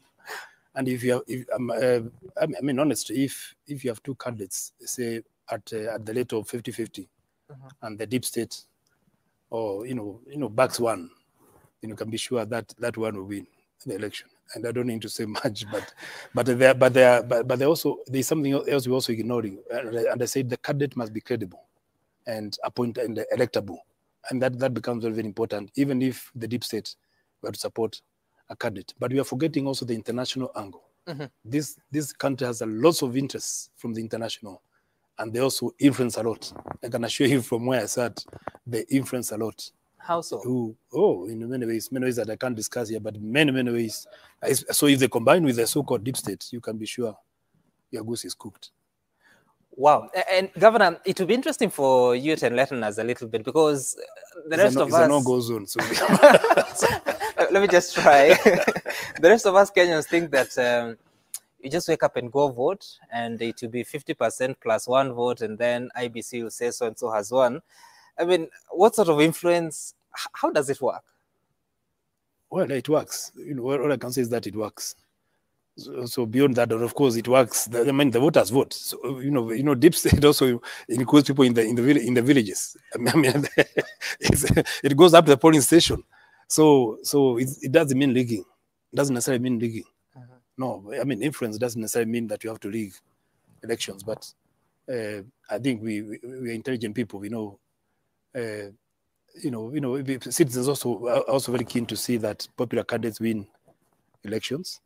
And if these people are going to, if the preferred candidate is going to continue to ensure continuity, either regime continuity or ideological continuity or material, continuity, or the status quo, whatever is preferred, that is likely to happen. That's why it's very important to have accountable systems, like a very credible IBC, very credible, voting system, the voting registers. That would minimize negative influence on elections. But a popular candidate backed by the state, I think it would be foolhardy to assume that you can be able to defeat that candidate. That's pretty interesting. I think, Governor, I need to look for you outside this studio for more conversations. But Robert Boy.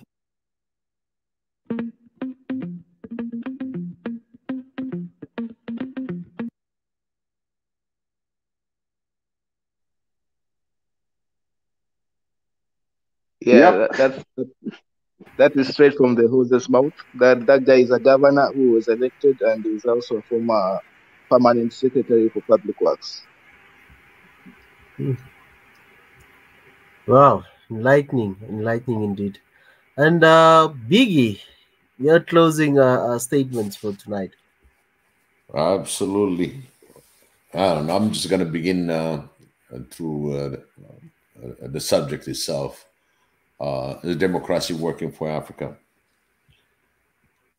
Well, it's not working if it is manipulated. The great dictators, right? The misunderstanding and misuse when dictator comes as a single parties, they use military coup. They use all kind of things to support by saying, hey, I'm coming in the name of democracy. That's their first narrative when you look at it throughout the African history. They all want to be democratic. They all want to be socialist. They all want to do something.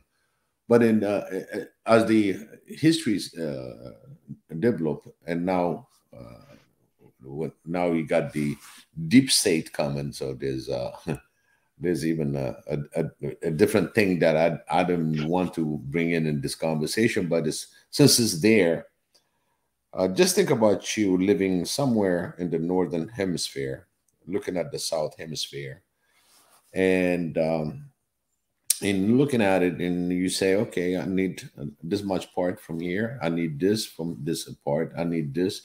Basically, you're dividing where you can get all your needs, looking down at Africa.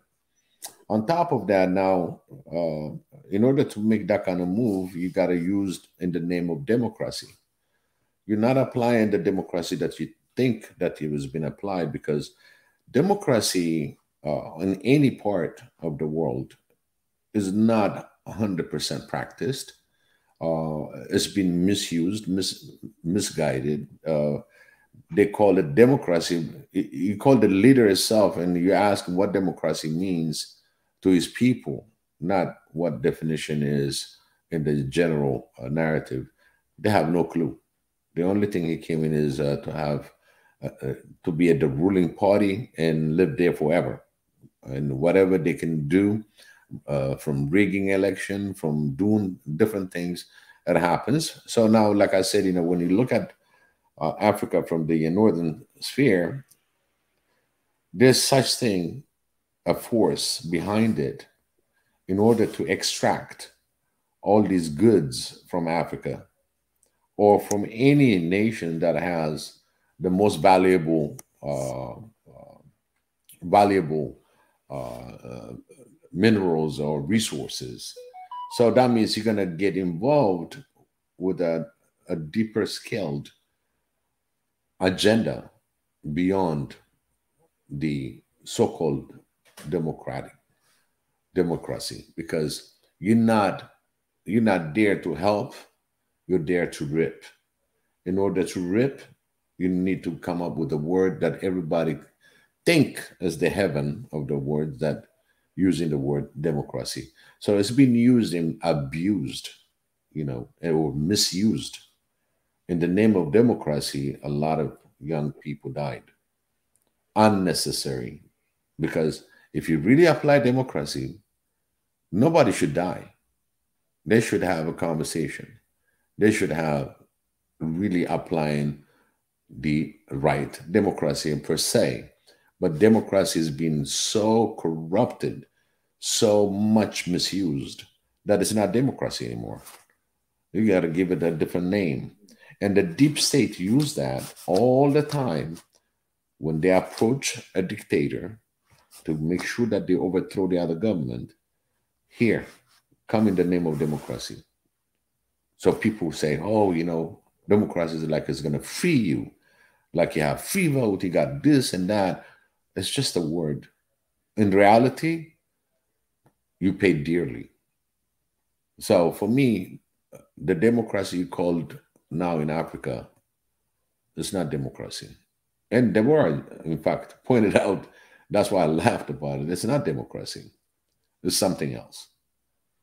They play in the name of democracy, but it's not applied. If it is really, truly democracy that we want to apply in Africa, we got to be true to each other, true to the nation, and serve your people. And let the people voice themselves. That's when you have a little hint of democracy coming up. Other than that, when you have all these information that we see coming in and coming out, the first thing I would say, in order to have the true democracy in Africa, first we got to play with our securities, intelligence, and acquire heavy military. We need to be militarized. We need to have all the military things. And in fact, that we can create our own weapons. We created the first tools of weapons. It was the Ethiopian sword. It looked like a sword, but it was like 6 inches longer than the Romans. They cannot reach you. So in fact, the thing that we have, all these people that really can manufacture these things that are in diaspora can get involved. But the democracy that you're using now in Africa, it's not. We can have our own things and let your people voice their voices, be heard. That's when when a leader starts listening to his people and act upon their requests or find a solution. That's when we call it democracy. But if you're going to be using in the name of democracy and start killing and oppressing and sanctioning your people, then you're not applying democracy. So I'll let the whole Africans to be the judge. Is democracy applied in your nation? If it is not, what are you going to do about it? That's what I have to say. Indeed, indeed. All great points raised tonight. And thank you very much for joining us, our family. If you've not subscribed, please subscribe, turn on the notification icon, and join us every night as we go live on this program on the Swahili Nation, the channel, and One Africa Movement.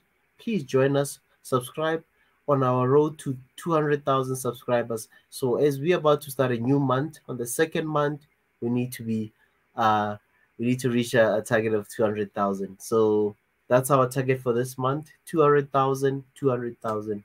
That's all we're talking about: 200,000 subscribers, 200,000 subscribers. And also, what's our status? Yeah. What's our status? I got to see that. Yeah, let me share that. Let me share that. Let me 5 share days. That. You said 5 days. Yeah. So please, I don't want to scramble at the end of the year, at the end of the month. Come on, 5 days, 5 days. You know. So come on, family, join us, subscribe. Let's get to 200,000, and 2022 year of action, a year that we need to be brutally honest with ourselves. So subscribe. Let's get to 200,000. And let us grow together. Let us grow together. Let us grow together. The main aim is to grow together. It's not to just grow as a channel, but we are growing as a family. And yeah, subscribe. Let's our target 200,000.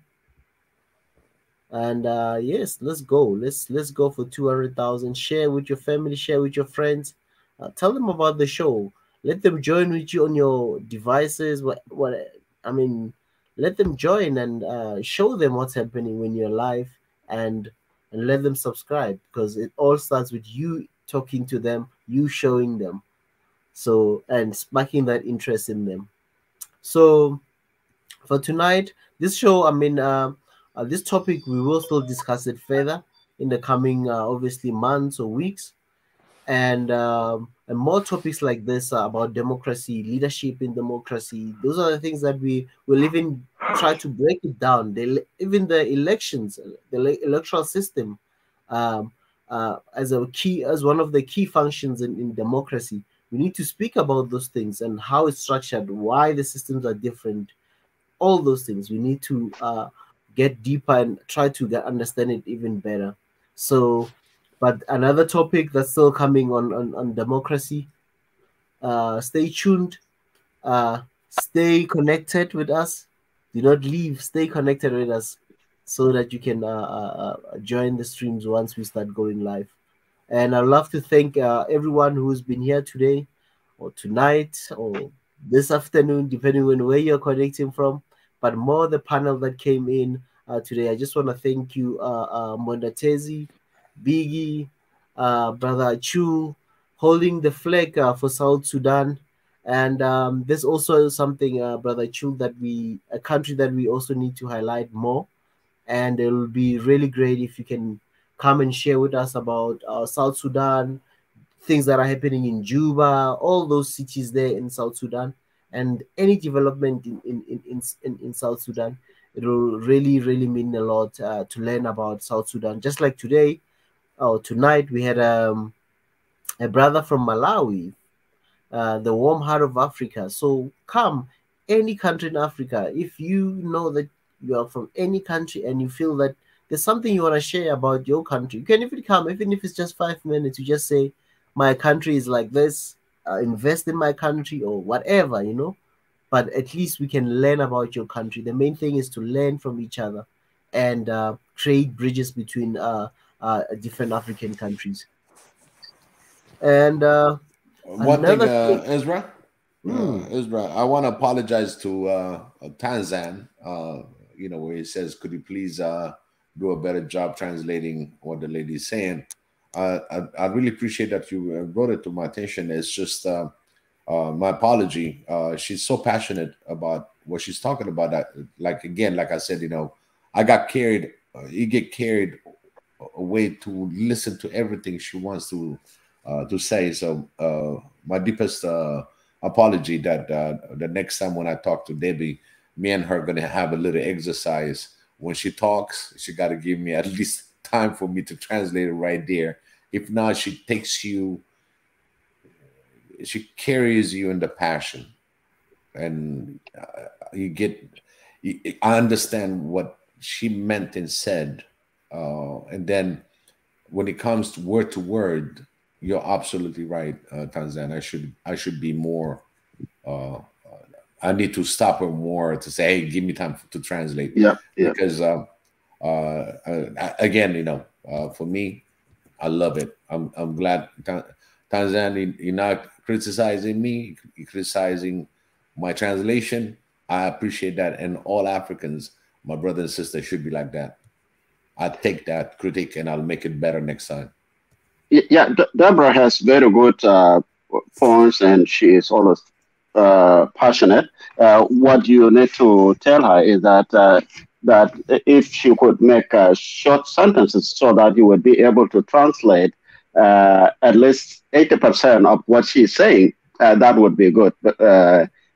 Because the longer she keeps explaining those wonderful ideas that she has, that there's you human being, you're not recording whatever she's saying, and our brain is not computerized that they would remember each and everything. So short sentences, then you translate them, and once you finish translating, then you tell her that, okay, I'll come back to you. That don't say anything while I'm translating until I come back to you. I think that will help. Absolutely. Yes, absolutely. Thank you so much. You're welcome, brother. You're welcome. And we are all learning, family.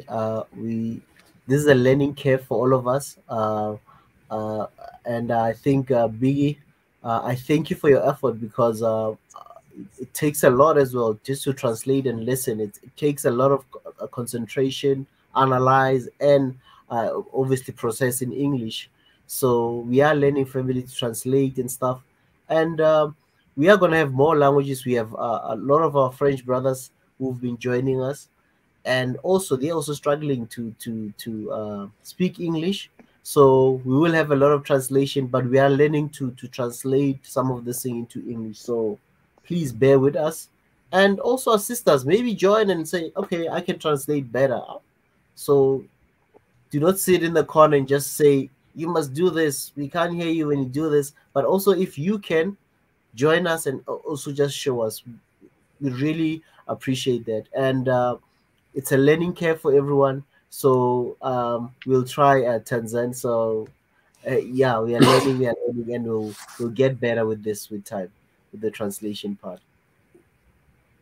You know, Mr. Ezra, here with you guys, given my age, you guys are youth and you guys are the one running, but I see the age as a number. And to say that, because I'm not of your generation, all of you that are in this, what is the word? The platform. The platform are way younger than me, but that doesn't keep me, because Africa is it's for all of us. the older and the younger generation. But since the older generations, even those that are older than me, has failed the continent, which it's not all of them. There are still few in there that they still wants us to get out of, because we have our children and our grandchildren and our great grandchildren that are going to live. We don't want them to live the way that our fathers, our grandfathers, and our fathers and we lived, and our children now, of which some of you are.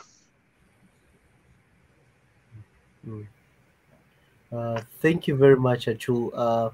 And I know you and Biggie are one of our pillars, and we thank you for the wisdom that God has blessed you with, and for you to also as elders as well, just to humble yourself to say, I'll work with young people. It means a great deal, because there's been that disconnect between the older generation and the young generation. So for you to humble yourself, to sacrifice your time as well, you could be focusing on your businesses, you could be focusing on anything of importance in your life, but you've just put yourself, you've sacrificed yourself for this African continent. And for us as the youth, we really, from me, and I'm sure a lot of youth out there have been learning from you. And I just want to say thank you for the time and dedication that you've put into this platform, and coming in, night out. You are here helping us, grooming us as well. Wisdom. We need to appreciate our elders, and there's a blessing in older people. And just like when the Bible says, honor your parents, we need to honor our elders. And we really, really respect that. And we really thank you for the time that you are with us here, and the dedication that you are showing. And I hope that we'll also replicate that as we age, as we grow as well, that we can also impart knowledge to those who are still coming as well. Thank you. Thank you, Biggie and Achu. I'm an Atezi. You're in my generation, so you're still learning. Yeah, you're still learning, and I will also like to put attention. I don't know if I can. We can maybe request this topic. I don't know if we maybe have talked about it too much. They cannot be at part 3, but part 3. This okay. This perspective of the deep state as seen in the video. I was really curious to see how we can explore it and see what people think about it, what people can say about it, and how in Africa it really demonstrates that how our leaders are chosen. Because do we really choose our leaders? This is a very important question. If we will talk about democracy, do we really choose our leaders? And this is somebody in that video, if you can see, that is somebody who is an elected leader, who is. This is the arrogance that they can just say it on state TV, national TV. They can just say it openly, like it's checkmate to them. There's nothing you can do about it. We've got, that's how confident they are, and you can see why now in Kenya we have very low voter registration amongst the youth, because this happened last year in September. It wasn't even a long time ago. It was just last year in September. It's not an old interview. So I will maybe I don't know how maybe in the future when we're talking about this, or we might even further discuss this topic on how our leaders are chosen in Africa. And how one thing that I want to add on this deep state, okay? This is the way they use to disappoint and to deceit. Don't forget that. You have your legs, your eyes, your hands, your wheelchair, even if you can get dragged down, go to the voting, because they're putting these out there telling you the deep state already decided who's going to be at it. You know what I mean? These are the negative ads that they're trying to tell you that your own country has no control of it. Then that leader that was on that show is not a leader. He should be out of there because he cannot control it. He's being controlled by somebody else. Do you want a leadership that's controlled by somebody else, or you want a free, clear mind leadership? This is where your vote is going to decide. Drag yourself. Do not get fallen to this negative ad. Is there a deep state? Yes, there is. But that should not stop you from going forward. I tell all the youth, as long as you can get to that podium and cast your vote, that's what matters. Whatever that decided, corrupted, or whatever vote, guess what? It get canceled out. If there's a fraud, it's going to get canceled out. But at least you went there and exercised your voting right. So do not listen. In fact, I'm going to find out more about this gentleman because what he's putting out there really is it's a deceit. In fact, it sounds like he knows a lot more. So maybe he might elaborate a little bit what is the fate of Africa in this condition. We want him to tell us or tell his senior to understand what's going on. He's talking very casually. It's like it's nothing, no shalom, you know, and that really is a deceit. So I think for me, one of the things that I would ask, you know, the panel, is it possible that we line up all the countries that's going for election next? Who's the next one in Africa? Because we need to support the elections so they can go fair and square. The more we mention, hey, you know, Kenya is going through voting, we're going to support Kenya for the youth to go and vote. We're not interfering on their election, but we're going to tell the youth to go and vote. So each country, when it's up to a vote, as long as we're going to push them to vote, explain them how important that is voting, and we put a little. These are the things that I was telling you, low-hanging fruits. These are the things that we can do. We can put it on Twitter. We can put it on different media. Tell the youth to go and vote. So we need to know exactly who's the next country, who's the next. And in fact, it gives us a bright understanding on who's the. Of course, the incumbent is going to be the participating. Maybe the incumbent is not going to be coming back, but again, at least you tell the youth to vote and show them something. As an example, little graphics, whatever that we can have. We need some graphic engineers and stuff. You know, I mean, software. I need somebody that's going to show a little comedy, just going walking and he just dropped it. He voted. Great. Something like that. Very creative way. Keep the youth up and running. Make it like a game. Make it like a real game for your life. So we need the youth. We need to embrace the youth. Without the youth, once they cut his spirit, we'll never get out of this mess. But we got to empower the youth. We got to show them there's a way. And of course, as seniors, we're responsible to give you all the answers we can from experiences, from doings. And this is what the senior comes. Eventually, you guys are the one that is going to be leading the whole Africa. So don't forget, we got to enforce the youth to vote. Vote, vote, vote. Even if your incumbent loses, at least he went and voted. You feel so proud that at least, you know, if anything goes wrong, you're going to say, hey, you know, I never voted for him. Then you're right. What are you going to do next? You go to court. You say, hey, the government is doing this, this, and this. Exercise your rights. This is where democracy you're talking about. When you start exercising your rights, when you start going and voicing, you go to court, you fight it. And the youth start talking to each other. You don't talk to each other. You're too much online. Take your time. Hey, let's meet here. Let's have a coffee. Go outside. Go explore. Because a lot of you are pinned down on the computer, pinned down on YouTube. You pinned down on something. You wasting so much time out there instead of collectively understand what your voting is going on.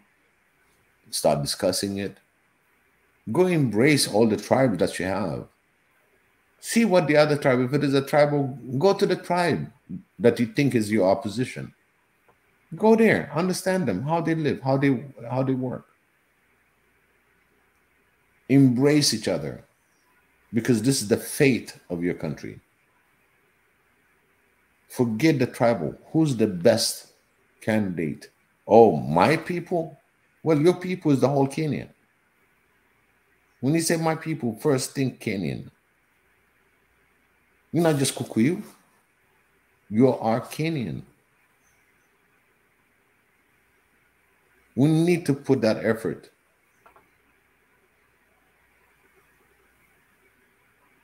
Vote. That's all I say to young Africans. Vote. Walk out there. Do what you got to do for your country. As Kennedy said, John F. Kennedy said, you got to do for your country.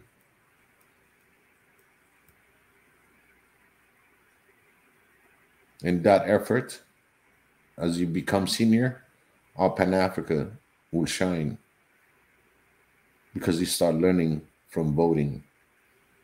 You saw your movement. Let's create young, beautiful, vibrant, resilient, prevailing young Africans. This is our duty. Each of us are responsible for the fate of Africa and our nations. Thank you, Biggie. Those wise words. We're gonna close for tonight, and Mundatezi, I'll definitely try to have part 3 of this conversation. I'm not sure about tomorrow. I'll have to obviously speak to His Excellency if he has any program that he had planned, or any conversation that he had planned with somebody else. And if not, then we can still do a part 3 this week, and see how it goes. In fact, So, can we have a topic on how to engage the youth? I think how to engage the we youth. can bring it up along with the democracy, but more emphasis on how to engage the youth. I think this is something that there's an election in Kenya, and I want to find out more who's the next election that's going on, so we can develop a strategy to educate or to put our 2 senses to all Africans when it comes to voting. I think that is going to be something that we can work on as a low-hanging fruit. What do you guys think? Yeah, that's a great topic. I think since Benatezi has also just highlighted this issue about the low voter turnout of youth, or even registered youth. So, and I think it's across the continent. I don't think it's just a Kenyan or a South African thing, but I'm sure there are many other African countries that are going through the same thing, where a lot of youth are disconnected from the mainstream politics, or even voting, for example. They don't take it serious, or they don't feel that they can connect with their candidates, and they don't trust the political system. So that's another thing. That's another reason why they might not be voting. So, but yeah, it's an interesting topic that we can have tomorrow. But I'm not sure about tomorrow. I'll have to clarify that with His Excellency tomorrow morning, or today, somewhere during the day. and see his schedule if he had something planned. If not, then we can squeeze it in tomorrow morning, tomorrow evening, or in Africa evening, afternoon in America, morning in Asia. Yeah, you know. So, but yeah, that's the plan for tomorrow. But at the moment, nothing is yet confirmed because we might have a surprise tomorrow. So yeah, there might be a surprise, and I hold it as a surprise. If you've not subscribed, subscribe, turn on the notification icon, and stay tuned for tomorrow. We might have a surprise tomorrow. Tomorrow you must just tune in. We might have a surprise. We might have a surprise. So yeah. So yeah, One more thing I family. want to add, Ezra. Mhm. I want all the people that are commenting in here. Bravo! I'm very, very, very happy. Please thank each other. Thank each other that you participated on something greater to come. Thank each other because I see you guys communicating left and right. Be grateful and show your love to each other. You guys are great out there, and that really puts me in this high level, seeing my people, my brothers and sisters, putting their point. I've seen so many things that's coming. I cannot even repeat it. This, especially today, there was some serious topic that have been going on, and I really appreciate that your passion. But one thing that I want you guys to do, I just want to say thank you to all of you, and I want you to write for everybody that's on here that you thank them and that you appreciate them too. This is great. Now, Thank you. I want you to close it out with your prayer. Otherwise, we're gonna go long hours. You're on overdrive. You're on overdrive, Ezra. Thank you so much. I appreciate you. You know, Thank you, family. beyond that, thank you so much for your passion and helping us go through this path of excellence. Thank you so much. Thank you, baby. Thank you, Mandotezi. Let's pray, family. Let's pray. Let's pray. Let's pray. Let's pray. Let's pray for our beautiful continent. Um, Thank you, Abba Father, for this night. Thank you for the great show. Thank you for our brothers and sisters that came, shared their wisdom, shared their knowledge, shared anything with us tonight, whether it's a comment, whether it's a like, whether it's a subscribe. We thank you, Heavenly Father, for those who you've brought tonight to be part of us. We thank you, Lord, as we are going different places, that in whatever we do, may we succeed in all our ways. In Jesus' mighty name. And may you keep each and every one safe until we meet again. In Jesus Christ's name. Amen. Amen, amen, amen. Thank you so much. Montatesi, thank you so much. You brought a tough working democracy. It was 2 days. And then we can add another week. We'll still never get out of democracy, man.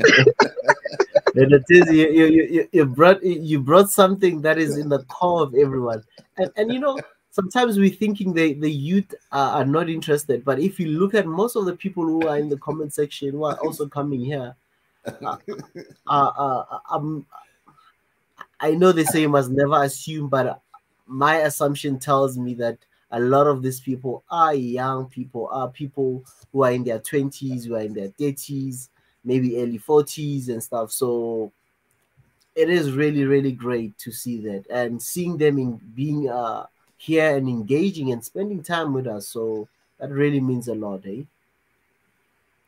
Yeah, people really want to be in the decision, make decisions in the destinies of their countries.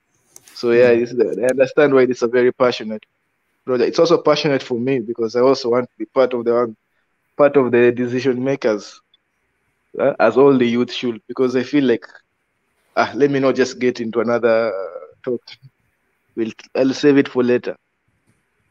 Yeah, save it for part 3. Yeah. Save it for part 3. Part 3 is coming soon. Coming soon. Stay tuned.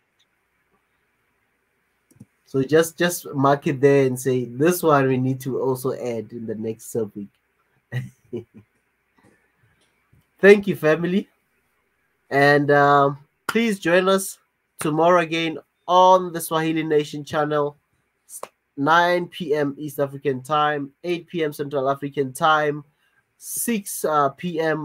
West African time, or European time.